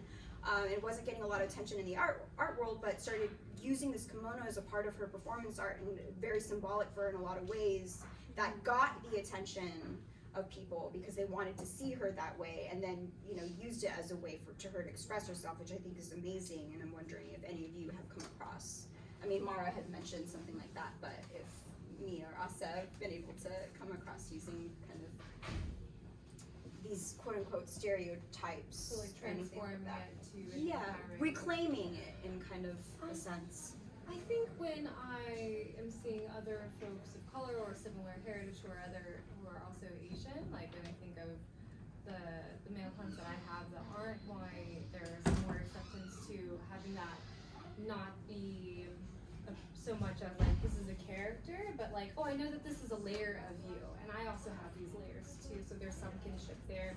So that's really different when it's like we have some commonalities in that respect.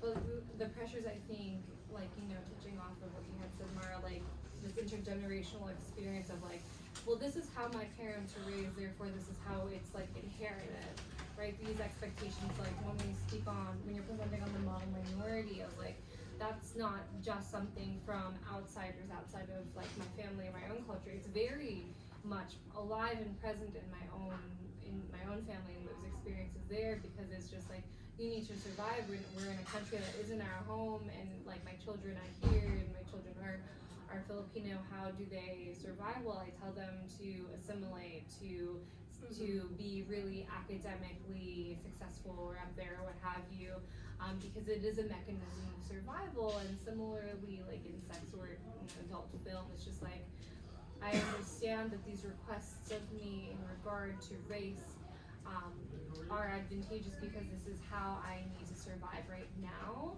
And as I became more vocally political and got deeper in doing advocacy work, that the dissonance between those things became so great and harder for me to negotiate, because I was being very vocally political and bringing in different types of legislation that were homophobic.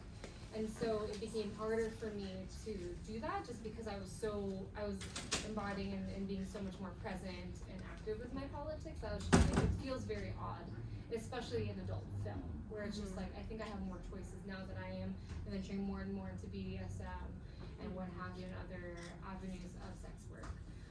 So there was like this transition and threshold and this unpacking over time and a different relationship to pressure.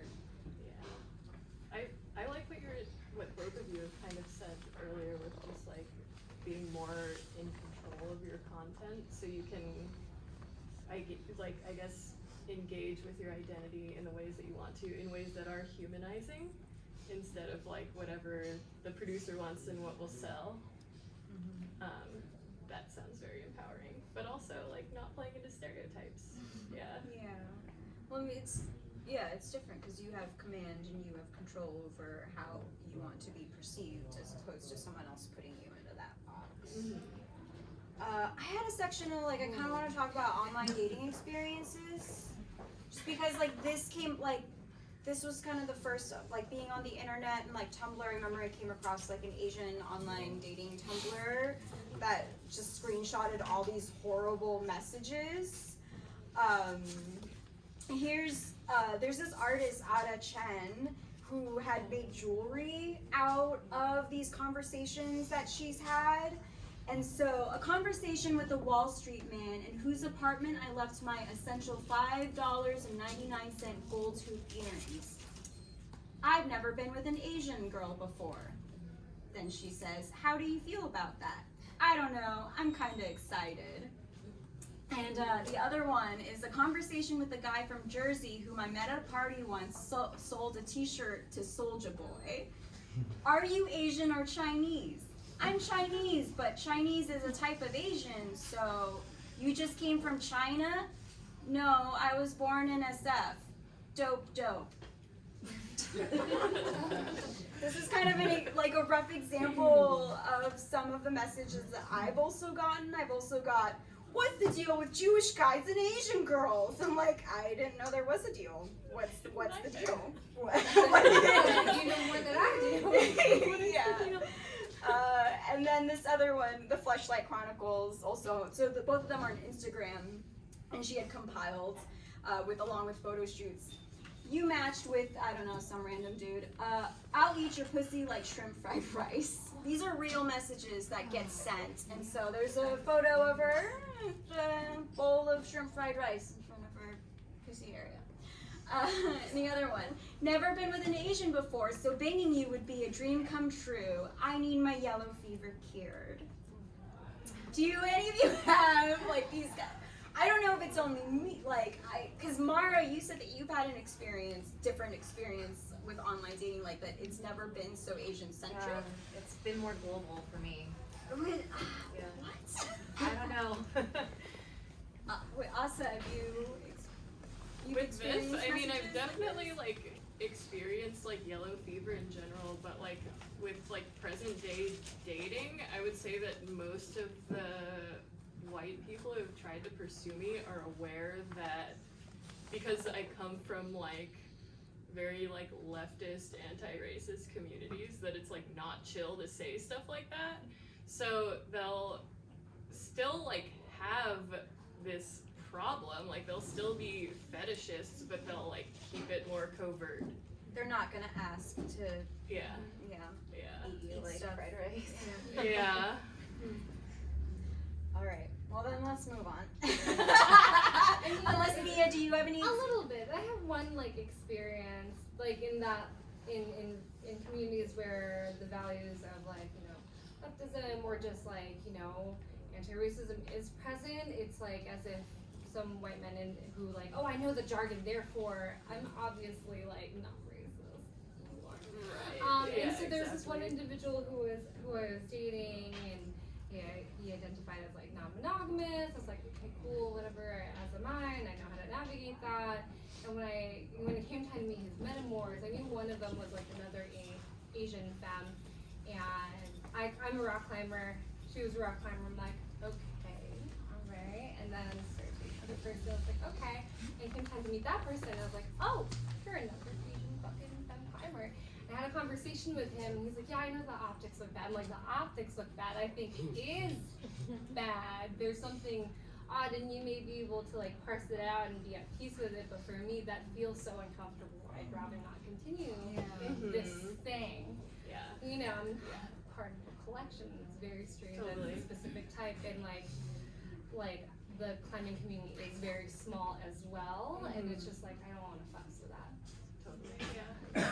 Also, I don't think I mentioned this before, but the people who I had in mind when like just talking about like present day dating and fetishism in general, like have intentionally kind of like tried to conceal their dating history because they do have collections.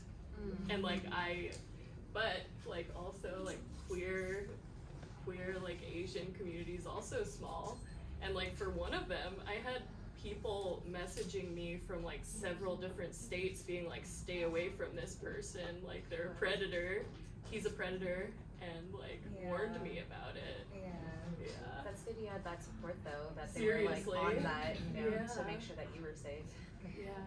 So my next topic is Asian Femmes and BDSM, because I feel like we've all like played a bit in the scene and things like that, and if there are any, I don't know, experiences that stick out, because I feel like this happens to me a lot, and like this follow-up question I had was, what's the deal with shibari freaks?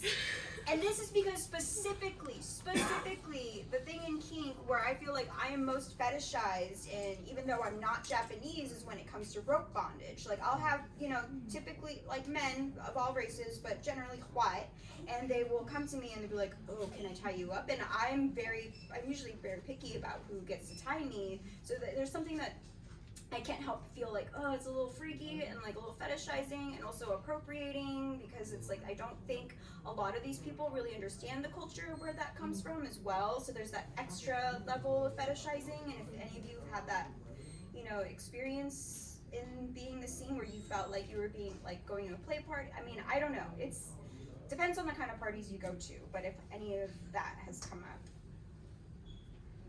I actually started as a rope bottom, but that was kind of like the best possible scenario because I learned ties really quickly. I learned how to get out of them, I learned safety, and I learned from one of the 4 recognized Western masters here in the US. And so that was actually kind of like a happy accident, but also an honor to be able to have that experience behind me. I love rope. I love tying people. I still get asked to this day if I am interested in being tied. However, when I went to a play party last weekend as a rope master, and basically that means like I wore a badge, and anybody who was interested in being tied, I can, you know, tie them and see and show them how it felt. Well, a lot of people do it for the ornamentation for it, or to suspend. I typically like to use the Kimbaku method, which is more functional. And that means I can tie you to anything, like yourself, to any toys, to furniture and stuff like that. And I'm really fortunate that both men and women, you know, in the gender scheme, approach me to be tied by me. And I feel like I'm kind of empowered as a dom to do that because I'm a female doing that to everybody. It's not just white men or, you know, whoever. It's like everyone. Do you feel like you've had anyone approach you to be tied because of Oh, sure. your Asianness? Yeah, but I shut that down quick and I was like, how about I tell you? You know, and then they're just like, oh, I'm not submissive, and I'm like, neither am I. You know? And I kind of want to talk about something that's come up again is just outside of just Asians in kink is just general race politics and kink and sex positive spaces. I think it's something that it's important that we talk about more, because most often when I hear about, you know, in education and kink and sex positive spaces, there's a lot of this kind of like having to do this PR stuff of like, hey, Kinksters aren't bad people and things like that. And it's like, okay, yeah, but there's also some fucked up things that I have seen over the years. Historically, like the leather community can be very exclusive, and like that isn't being talked about as much. Like I do want to acknowledge, like, hey, you know, like all the sex positive stuff about kink. Yeah, we hear, if you come to the workshops here, you're gonna hear it every week. Great. Also talking about sex positive spaces where a lot of times, you know, people will be like, you're into what you're into as long as the person's consenting, it's great. But I lately have been just coming more to the realization, I'm like, that's not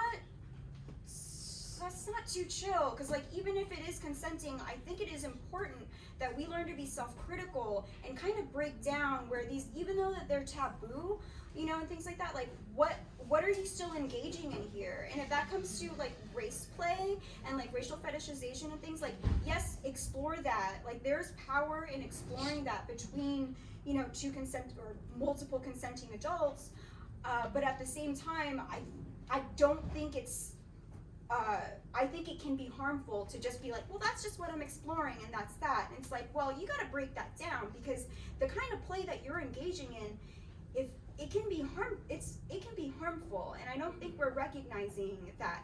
And something, for example, is just like slave auctions in the kink scene. Like that is something when I first entered on, like being very confused at, like, why is this just like a pretty like widespread, at least in LA. I'm not sure about other cities and what that's like, but from what I had seen in LA, like this is a common way to throw a fundraiser. But it's like, well, let's break that down, because there's a lot of racial history and background by that, and that's fucked up. And it's even more fucked up when you are come from a group like that's been in power like systemically for a long time, and you're throwing these events so blasé, and you're just like, we're sex positive, we're kink, like this is what we do. And it's like, yeah, but like why aren't you thinking about what that means for other people? And I wanted to see if any of you wanted to throw in something that we want to talk about.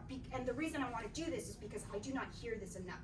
There's so much about I've gone to so many conferences, so many workshops, and it's really great that people are encouraging, you know, exploration and things like that. But I also want people to be self-critical and like realize like some of the stuff that you're exploring can be really intense, but can also have, especially if you're doing public play, a public event, a group event that has a lot of impact and effect. So I mean, that could just be on my soapbox for that 1 second. But if there's anything else you want to throw in about I guess my perception of that is like, how twisted is it that like in one of the most diverse cities in the country that is still like acceptable for whatever reason, and that white people are allowed to just go around and like do whatever they want, when like, to me, that just like reads as like violent anti-blackness and upholding white supremacy and racism. Yeah, I mean, it gets really complicated because it's like from these kinds of, you know, events that I had gone to that would hold these kinds of things, they would be predominantly white, and that's fucked up. Really confusing. Yeah, that's unacceptable. And I want there to be more discourse around that, especially if you're going to be calling it a community. Like I want to understand what that community actually means. Yeah. that's me lecturing. Well, for a I think second. I think definitely when you think of like what do people default to when they think of BDSM or porn and whatnot, and it's still centuries whiteness, right? And it goes with those values of like, oh, what is acceptable? Slave auction's acceptable for white folks to feel like that's okay to make decisions. For other folks, not really understanding that from other individuals, there is this history that is sensitive and it's like really painful in a visceral way, and it's just so unaware and hiding behind, but we're sex positive, like, but you need to look at it systemically. You can't just isolate sex positivity from the other systems that are at play, because we exist in multiple systems. We don't get to divorce ourselves from that by stepping into a sex positive space. Yeah, and I think there's something too within like sex positive communities and sex educators and things like that, where they speak a lot of buzzwords and say a lot about intersectional feminism. But I don't see it like in action as much, and it seems to be, it's like, okay, this is something that we're talking about, and it's like, it's cool, it's okay, but I'm like, in practice, where do I see this actually happening? So that, I just had to throw that in there, so I have an audience. Thank you for. Well, if it's good to continue, like, I also think about like how when I look at parties, because I don't really attend, for me it's more private and like intimate, not public space sort of ordeal when I think of my own relationship to BDSM. But when I think of parties, like, there is a financial prohibitiveness about it, like a ticket to get in, the cost to even participate, the accoutrement that come with it, and what have you, and that in itself reinforces hierarchies. Yeah. Classism. Yeah, Sure. I have an experience where I went to a play party that was marketed, that was presented to be queer POC inclusive, like specifically for that demographic of people. And when I attended, it was anything but that. It was white dominated, male, cis male. And I think that it's also, I don't know, to try to capitalize on like, oh, inclusivity, like, oh, positivity. Yeah. I think that's what is kind of has been getting my goat more lately, is just the financial exploitation that comes from that. Capitalism. Yeah, Fucking money, it's always. very intense. Well, and using like intersectional feminism as a marketing tool. Yeah. When these like cracker men have like never even read like Kimberly Crenshaw or like people who have like, you know, been writing this theory. And most of like the US perceptions of BDSM align with 50 Shades of Grey, which is white perceptions, very limited perceptions of what BDSM really is. Inaccurate as well. Absolutely, completely. Poorly written. Exactly, it's self-serving. Yeah, it's like a step from Twilight porn, or fanfiction, is I think what they wrote. So I just wanted to have that moment, and then I'm gonna start wrapping up. We started a little late, so we'll kind of wrap up and then do our Q&A. I want to have this kind of moment about like, what can we do about it? And I kind of compiled this list for my last presentation of just being like, all right, we vented all these things that have come up. Like, how do we combat this? Like, what do we do, right? Like, it's not just enough to be like, this fucking sucks, because I'll do that till, the end of time. But I also am a person who wants to be more proactive. And some ideas that I have is just about, and this goes for, of course, allies and Asian Femmes, is informing yourself, looking at the societal framework of a given culture in regards to outlook and legislation on sexuality, treatment of femmes, and its support and ability to be self-sufficient. Good? Okay. Legislation. Who are the laws targeting or criminalizing? Like we mentioned before, there was a history of this, yeah? And then representation, visibility, watch your hashtags. Once again, like if you are in the sex industry or anything and you're promoting, Asians or whatever, like be careful about that.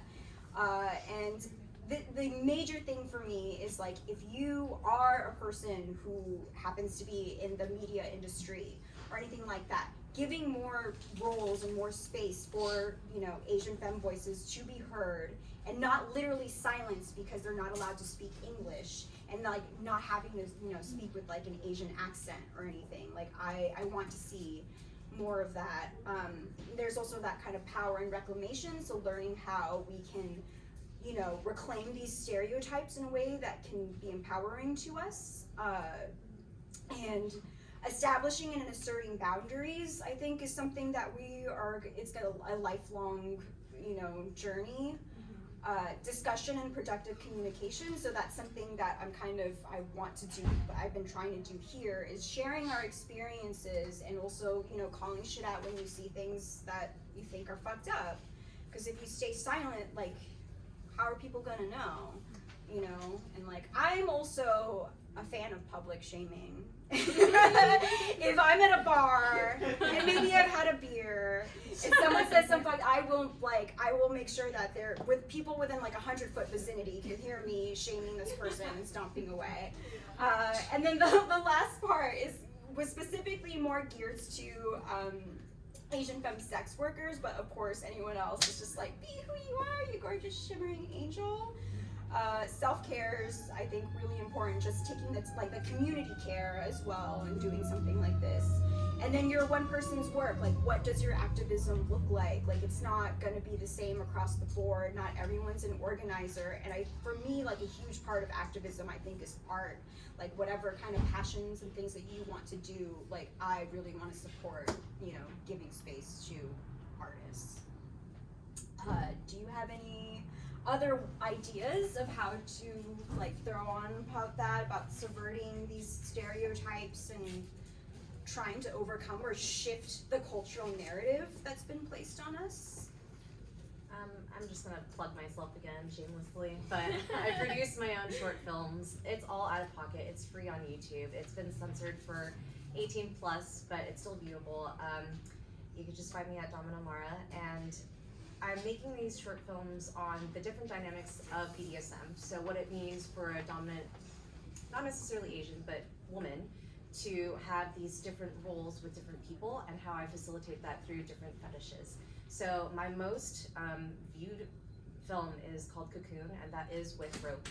But I also it's not just about the rope, it's about the whole ritual of what happens before and after. It's a whole storytelling in like 4 minutes of how I transformed this girl, who is cis white actually. But I made it an all girls crew. So cinematographer was female. I'm directing it, I'm female, and my model is female. The only guy that I kind of hired for the day was a lighter because he had experience in fashion. But I made sure that this was specifically all female, and then it's about how this girl becomes like this caterpillar and like reduces herself into just being like a bouquet that I transform her into, a submissive like bouquet on the ground and as a piece of art. And so like that's kind of what I'm trying to do, because it's, you know, metaphorical. It has a lot of layers to it if you read the description, but I'm trying to make more films like that. The one that is going to be coming out around Valentine's Day, sneak peek, is going to be of trans, sissy transformation. Because do you need any, like, are you accepting any donations or any financial support because, like for I said, the art you're making? All out of pocket. So yes. I think that's something, another way in which like we can, you know, help subvert or promote like fair representation is obviously paying and hiring people, you know, who are able to share that voice. So I think that's cool. Thank you. Yeah. So any you know, are you ready for the Q&A? Yep. Any Q&A? Does anyone have any questions? Yeah, okay. Your hand went up first, and then I'll get you next, okay? This was back to having to, when you were pressured into, anytime you've been pressured into playing into the stereotypes or expectations, how did you handle like after playing that role? What kind of self-care, or how did you handle yourself after those moments? Like in having to perform those expectations and stereotypes. For me, it was a lot about talking to people, talking to my friends, Asian or non-Asians, because I can get kind of different answers from them, but very much discussing it before it happens and then after it happens. Like I think. with feelings, so just talking through feelings of guilt or shame, or like Yeah. those feelings. Like Yeah, because I don't think it is helpful to repress or hold in our feelings of guilt and shame to ourselves, because that's completely internal, and I think that when it comes to mental health will help like spiral out of control, and it's really important to have someone else's perspective and be like, there's no reason to feel guilt and shame for that, because guilt and shame serves a purpose, but in general I don't think those are feelings that should be carried a lot. So do any of you have? Sure. I think just like naming the fucked upness of it, right? And also the sense of when I think of like, you know, aftercare around doing like intense client work, be it sex work, be it like performing therapy, is like this returning of self, like returning to self. Like, okay, now I have time to just to perform and be and do for me, rather than in service of this individual that I have like agreed to, or what have you, and knowing that it's okay to center myself in these moments, because there is like so much complexity and discomfort and pressure and tension when performing a role. And what was your question? I want to thank you all for this panel. I'm curious, is there a way to fetishize stereotypes in a respectful manner? And if so, what would that look like? What kind of, can you be more specific? Well, playing off of like maybe the Asian stereotype, if a guy comes in and wants to really fetishize Asianness, is there a way to have a discussion?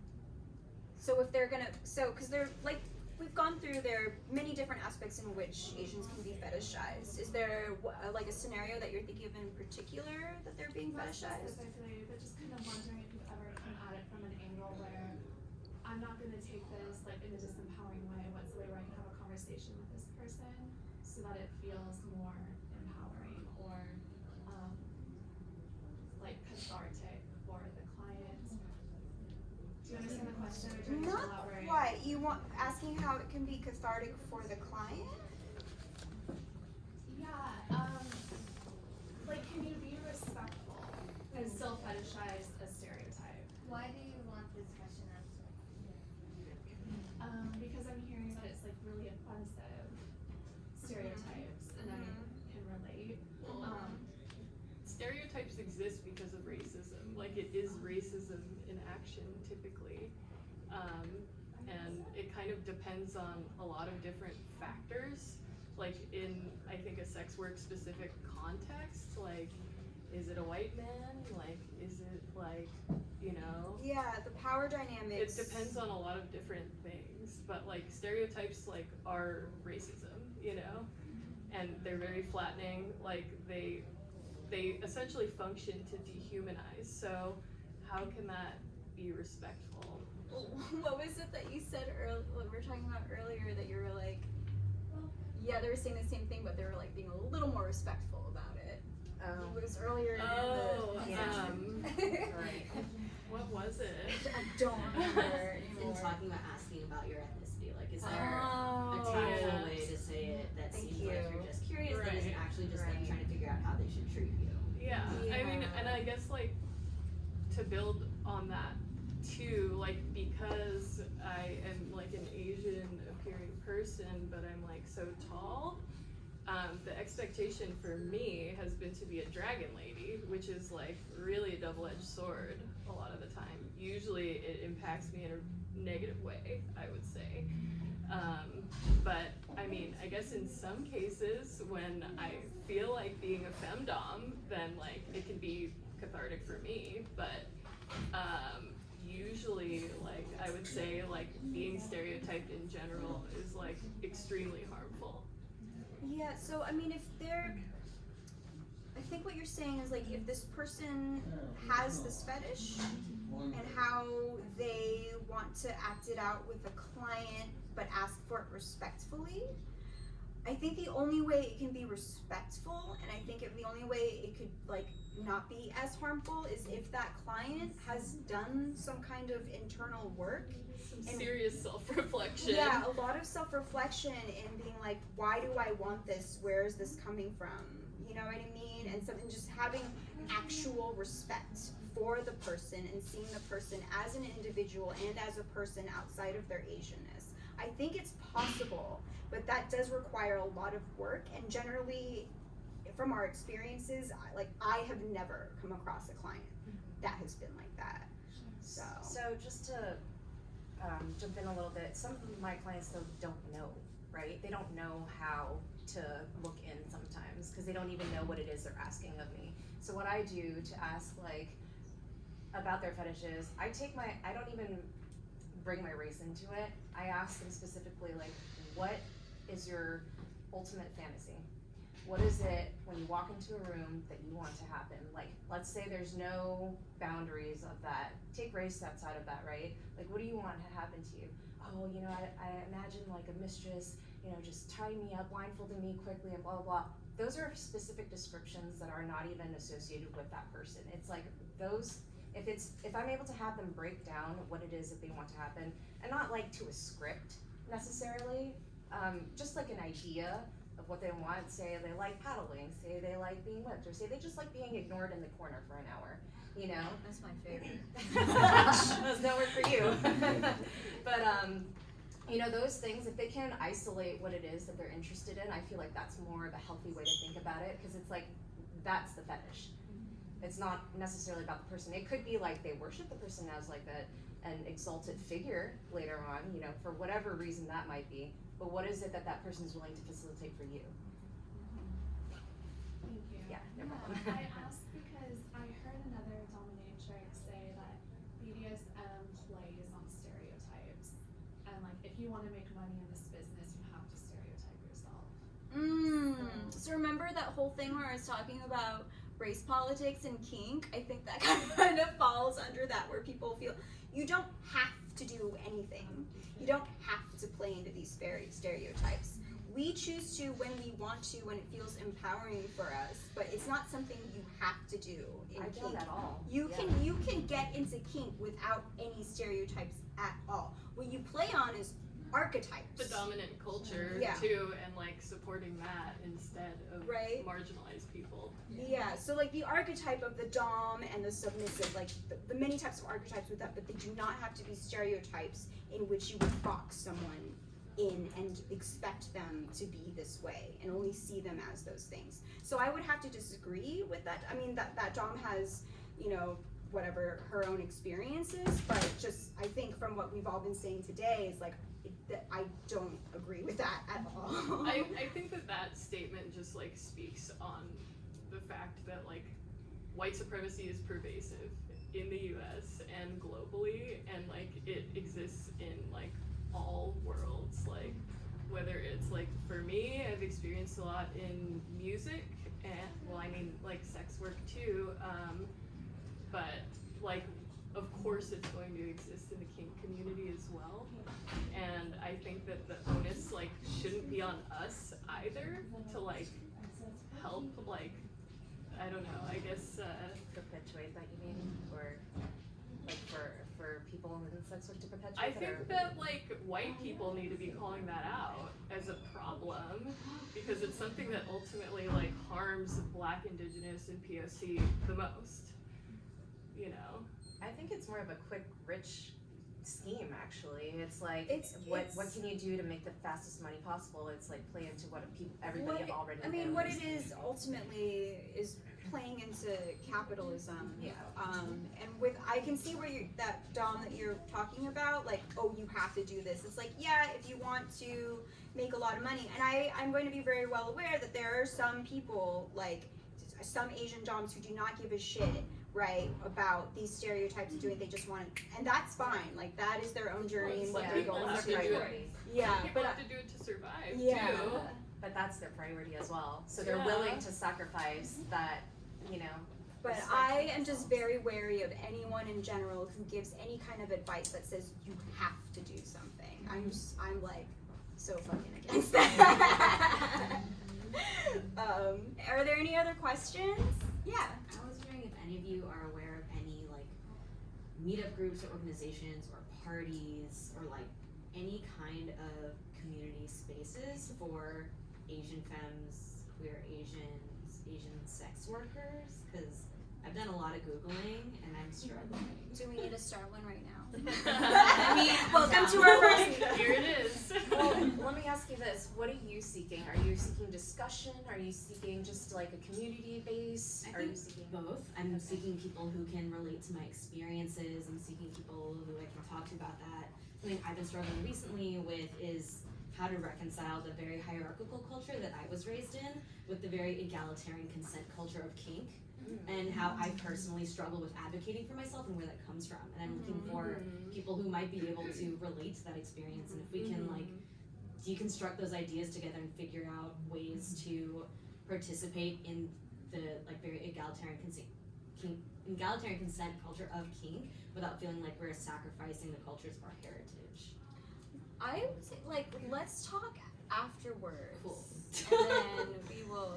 I do know there are Asian lunches that are out there, but I don't know any that are specific to femmes only and to powerful femmes. It's more of like, hey, we're Asian, let's hang out. So I would be curious as well. Yeah, let's talk.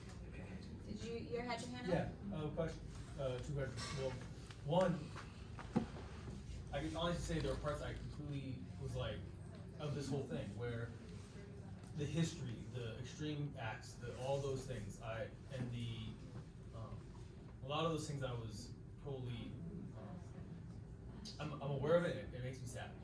It makes me real sad. I'm so sorry. Well, you know, it's okay to have compassion and sadness for people suffering, right? Is that okay? Yeah. No, I'm saying I'm sorry that you're feeling sad. Okay. I don't know, are you being smart or are you being literal? Huh? Are you being smart or Are literal? you being aggressive right now? No, not at all. I'm It asking sounds like because you're being aggressive. that's okay. No, it's not okay. No, you can feel that way, but it doesn't mean I am.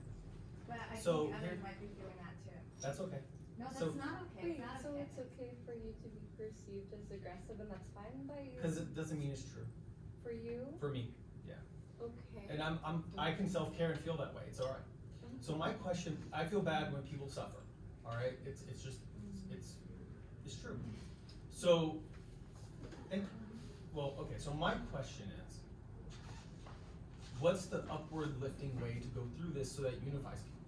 So that it's not always an us versus them. So that if somebody wants to be what would be considered an ally, would want to uplift each other, what would be, because I think of like Martin Luther King, who wanted to bring people together and unify people. What would be an upward way to do that?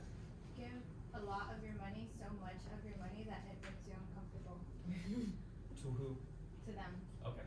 Education So, too. Like, yeah. that's why we're speaking at That's this why we're panel, doing this, right? yeah. It's Right. because we want other people, like, yes, we're all Asian, but we all have really different backgrounds, really different experiences, and we have different views on things, and all of that is okay. As long as we're being heard, we're being respectful towards each other, and we are posing these questions, right? And like I mentioned to that young lady earlier, it's like we take the race side of that and are posing it to, you know, if it is an ignorant person, like, what is that question? What do you fetish? What is it about what you're interested in, you know, specifically? Yeah, so when we're talking about unifying, I think it is a lot about having to, as individuals, do our own work and our own research and our own kind of internal reflections on these things. So I had this one slide, so that inform yourself slide, like very much apply, like these are some of the things that also apply to allies. So if you consider yourself an ally, I definitely recommend you look at those and like the frame of references that we have for these structures that are in place, and also the roles that we play in it. You as an individual, the role that you play in that structure, you know, how the other pieces fit. I think that's something to kind of look into, and from then on we can kind of discuss about like more about unifying, right? Yeah, if I may. May I One ask? second. So the other thing that I want to really push is also about when you see harm being done, or when you see and hear people saying fucked up things, and I know from a fact that people say fucked up things behind closed doors, especially when they're in, you know, positions of power and are comfortable among other people in positions of power, or when there's a person who's, you know, not in a position of power who cannot say anything. They will say fucked up things. So the thing that I would encourage you, with all the, you know, kind of knowledge and all the information that you've been educating yourself, is to kind of speak up as an ally and defend the people, you know, that are being denigrated in whatever kind of speech or action. But be prepared. Be prepared with actual facts. Be prepared that you are going to face aggression towards yourself. I think be prepared in the ways that you would expect other people. Be prepared in the ways that you would expect other people of color and femmes to explain things. You know what I mean? Mm-hmm. Does that make sense? Well, and if I may clarify when I talk about being sad, so I'm Jewish, or I came from a Jewish background. Let me clarify that. I'm now Louis. Okay. So I have history and connected with Holocaust, with, you know, horrific actions that have happened with that population. And then when I hear, of course, I know the history of what happened with slave labor and all the people who were victimized in those areas. I have the right to feel that way. I feel. And so why are you taking up this space right now Well, to tell us about these? No one's saying that you can't feel that way. Yeah, you could totally feel that way, and you should totally do that in your circle. But right now, So I'm just. What is the question? Well, the question is, and this is what I'm trying to think is that if you're perceived a certain way and you want to communicate that you relate or you want to grow in a positive way, some people people have not believed me because I'm white, or I'm perceived as white in a certain way. They don't believe that I can relate to certain experiences other people have. And when I looked at with other white people, still have intergenerational trauma, but you're still white and benefit from the system of white supremacy. Mm-hmm. And what I'm looking at is ways to relate, to grow upward, rather than. I don't think you need to relate to us on that personal level, because this is very visceral. Our trauma is very visceral. And it's different for all of us, even. Of course, you know? That's the ally part. Right, and honestly, recognizing our differences and naming them, I think is helpful. the Q&A has turned into us coddling white people's feelings. Yeah. So does anyone else have a question? I mean, does that answer things for you? I don't know, but I'd be glad to talk more about it later. MLK was anti-imperialist. I'm gonna see if there are other. Yes. I mean, I just had a general question. You mentioned the imperialism thing, which I know a lot of this roots from. Entirely. Yeah, completely. But I personally have never had the pleasure of going to an Asian country, and I know you mentioned that you studied abroad, KOKO.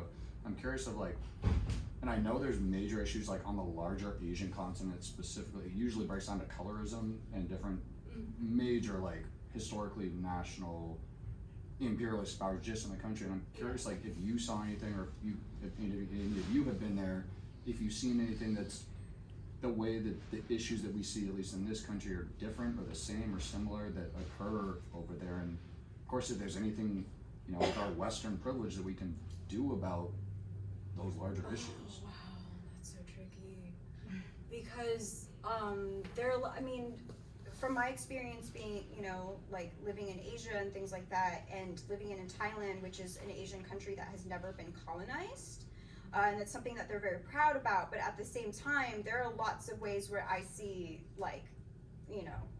imperialism and Western colonization, where it's very much economically dependent on the West. Mm-hmm. So, and it's something too that is difficult because in Asian culture, even in Thai, there is no word for racist.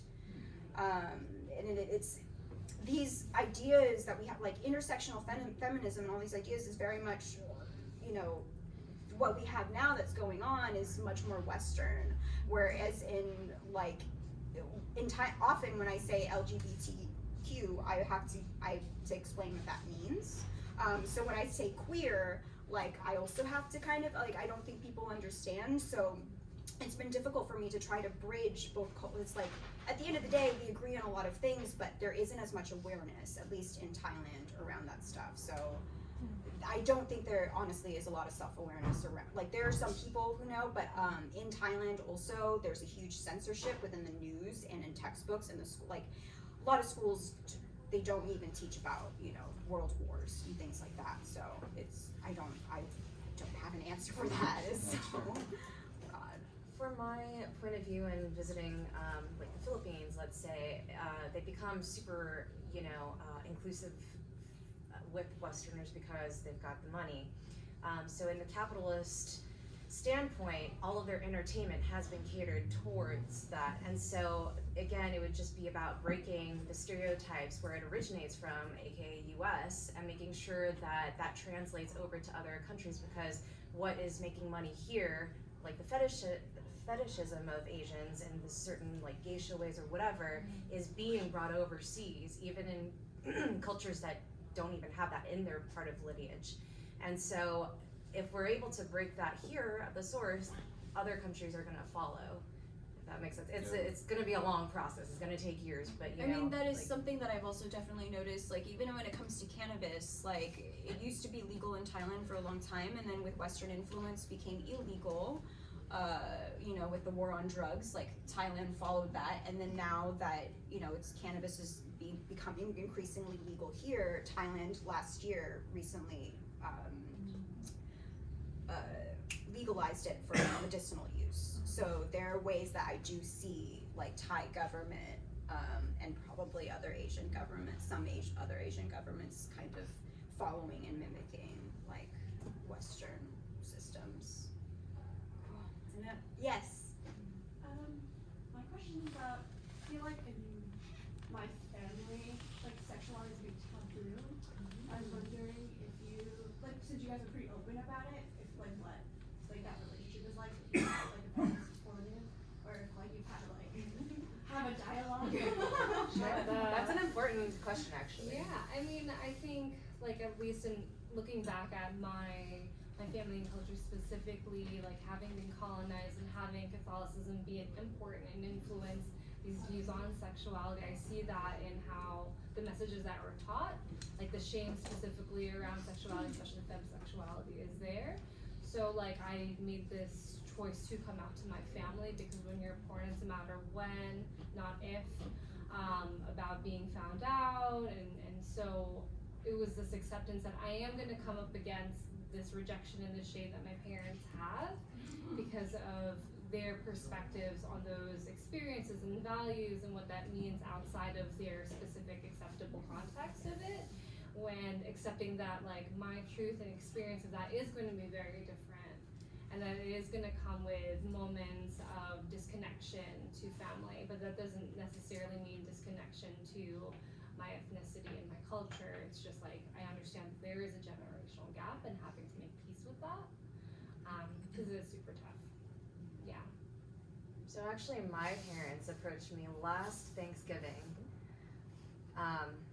like after dinner and everything, halfway through food coma, and like my mom presents me, she sits me down in the kitchen with my father and presents me her phone, and is a text of all of the links of my social media. I knew that I was gonna tell them one day, same thing, it's a when, not an if, but like my parents are going through shit, and it was my cousin who actually approached my mom with all of these links. Narc. Yeah, dude. Like, that is not a, if you have any sex worker friends in your lives, please do not out them without their consent. Yeah. That causes harm and like uncomfortable family conversations. I've been hiding this from them for over 6.5 years. And for that, I knew it wasn't the right time because they're going through marital issues. My cousin has no idea. Our grandmother has been in and out of the hospital the entire year, past year, and suffered her 3rd stroke, you know, and she's kind of immobile right now. And so it's like all these little things, I'm like, why? And they were going to see a Charlie's Angels movie, which is like, you know, female empowerment supposedly, right? The movie. No, it was like she's totally not present in that. But, you know, I calmly was just like, all right, well, what is it that you want to bring up? I am a professional dominatrix. I have been so for the last 6.5 years. And they're, you know, they were actually accepting. They said, it's not about what you do, our priority is your safety. And so I sat them down, well, actually they sat me down, but I talked them through my processes of screening, how important it is to have people that I can do references with and for who are in the industry that I trust, people that I've met. If I go internationally, I meet up with a person who owns her own space. That's how I know that she's legitimate. And I will do doubles with her first and then go from there. And so like talking to them in this regard kind of eased their minds about it. All of the safety that I've taken from classes, my experiences, working at a house first, all of those things kind of eased their minds. And I found out that my mom had actually read the 50 Shades series 3 to 4 times in total.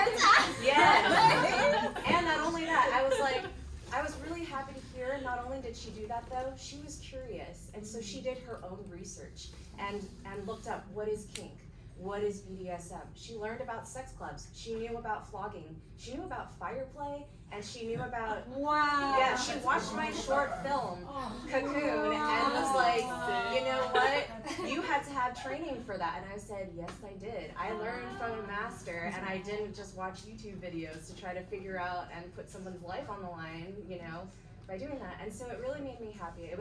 I'm very blessed to have that positive experience. Not everybody is like that. And so I just want to make it known that, you know, find the right time and place, make sure that you are prepared, surround yourself with allies, but most importantly, like I told them, this is what I do and I'm never going to stop. Even if I stop doing it professionally, like it's always going to be a part of who I am. And they said, that's fine if you continue, we just want to make sure you're okay, so yeah. So I think we have time for one more question. I do have a question if nobody else does. Well, you get priority. I was just wondering if there was any thoughts that anybody would like to share about the relationship between trauma and BDSM.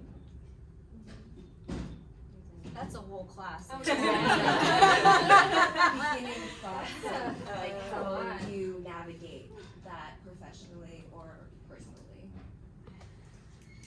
I actually did an interview with Dr. Susie also last year, and it was on trauma. And we had an actual therapist who was sitting there, and she had no idea about kink. I haven't really taken a lot of psychology classes, so we were kind of in the same boat. But it was really interesting on how we brought up similar solutions to certain aspects of trauma because of our different experiences. I will be uploading that to YouTube actually, but if you go onto Dr. Susie's website, you can find the whole interview there. It's like an hour and 30 minutes, I guess. And basically, it's for me personally. I've had people who had PTSD, you know, who came back from Afghanistan and couldn't deal with stuff. They had aggression. They never took it out on me, but I was able to cope with them throughout the years and teach them through their fetishes on how to break down what it was that was bothering them, but then also what they were interested in, and then merge that with their sexuality. I don't know if that's answering your question. No, absolutely. Okay. Sex workers are healers. Yes. Yeah. I promote myself as such too. Well, if it's okay to share some of my knowledges, like as like a therapist in training and the views of trauma there and how to integrate and heal from trauma. So the theory in like emotionally focused therapy and other trauma therapies is like addressing this experience that does bring distress, right, from a history or what have you, and then having it in a space that is safe, a container that is safe.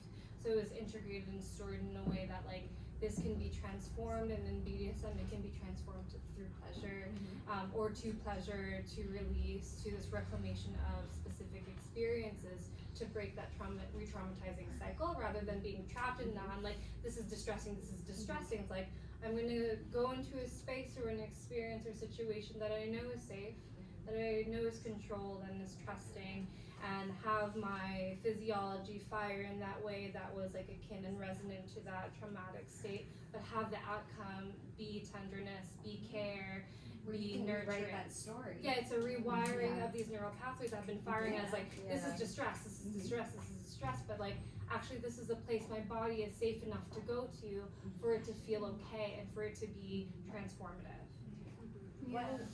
One example that I actually somewhat describe, but I want to describe it again, is like adult babies. You know, a lot of dominance, you have to really have a niche for that and want to take care of somebody. A lot of people are just like, ew, I don't want to change diapers, you know, especially if this is a full-grown person that can actually take care of themselves. And that's actually a hard limit of mine. I won't change diapers also. But I will create the same safe space and a nurturing that they couldn't find with somebody else, but they're choosing me to represent that figure, that mom that couldn't give that to them when they were younger. you know, and that to them actually progresses from, like, let's say they start out as a 2-year-old with me. They don't talk. They just cry. I do whatever they need to do. They make the noise that they want. And then over the years, should we progress together, maybe they could become 5 years old. Now they're starting to talk and they're starting to go through words and like explain things, you know, 7, you know, and become from a little to a middle. And it's really rewarding for me to see their aging process, because that means they're accepting themselves in their minds to be able to transform, not just mentally and emotionally, but physically. And that's really special.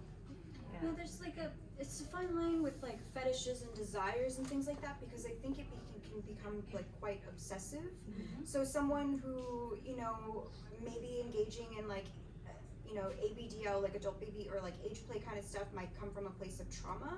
And I think there is a lot of, you know, processing and like healing that can come from exploring that. But at the same time, if you are not evolving, if you are not looking inwards and seeing how like how that past has affected your present and like working through them, I think once again in this kind of like, you know, sex positive culture, I think it can be harmful to be kind of stuck in that devolved state and not kind of like if it stems from trauma, like you want to make sure that you're working through it and not just like into it obsessively. Especially when it comes with like sometimes we fetishize what we fear, you know, and like situations of like consensual non-consent and things like that. Like it can get really intense and a lot to work through. So does that answer? And if you have any other questions and you want to speak to us individually, I mean, I don't know if you'll be around, but I'll be around for a little bit and you can come up and we can talk a little more. I don't know, we'll talk. We're gonna move on to some kind of final words, right? Like, is there any kind of message, final words, final nuggets of truth that you want to drop and you hope that, you know, everyone here can take away for the rest of the night?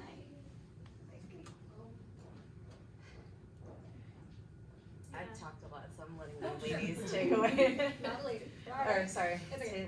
So I think Ladies. Yeah, baby. Oh, I like or that. gentle them, I'll take it. So when it comes to going back to the piece of informing yourself, be really aware of like, okay, whose labor am I asking, and should I be asking the labor of these people who are having these lived experiences, rather than looking for that on your own.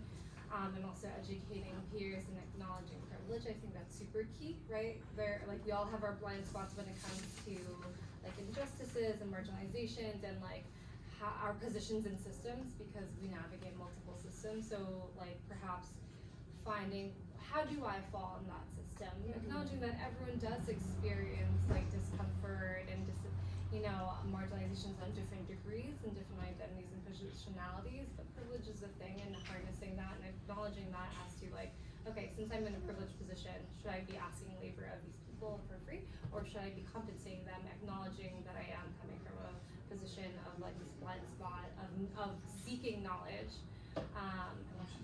Yeah, and I think also just to add on to that, like I think the best way to like navigate this stuff is to use your privilege for good. Like whether you're white or a light-skinned person of color, like I think other East Asians need to work on this too. Providing support, providing material support. Just using your privilege for good. That's great. And just the golden rule, don't be a dick. You know, Yeah. just like treat others how you want to be treated. Because at the end of the day, it's like if you don't want to receive that kind of treatment from somebody, most likely other people won't either. You know, so just be aware. And hopefully, you know, you've learned some things tonight about like how to not be a dick. Great. So I have some further reading and stuff like that. If you want to take a picture of this really quickly, or if you want to shoot me an email afterwards, anything. These are some resources that I have. Do any of you have any kind of like reading resources you want to recommend? Yes. There's one that I think has probably influenced my opinions the most. That's called White Sexual Imperialism, and it has like a really, really long title. Just search for White white sexual imperialism. It's a scholarly article that'll come up if you Google it.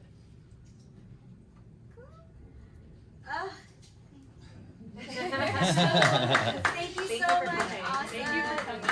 Yeah. Is there any stuff you want to promote or anything that's coming up for any of you? I don't know if anyone's going to be in Virginia in February, but I'm going to be speaking on a panel there about censorship and sex work legislation. But that's very niche. Not sure if y'all will be there. But What is the it's at the Shaping Justice conference, and I'm sitting on a panel with Laura Liley, specifically talking about post-plasticesta and tech censorship of sex workers. So they're presenting some research that I've done this past year.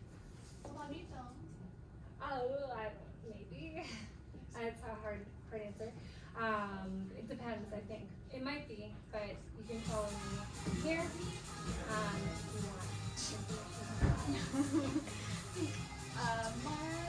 I already plugged my YouTube channel.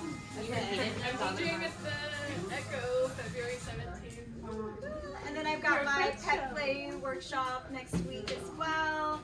And thanks again to the Pleasure Chest for having us here. Don't forget to fill out your evaluation sheets. You get that Discount. 15% off discount.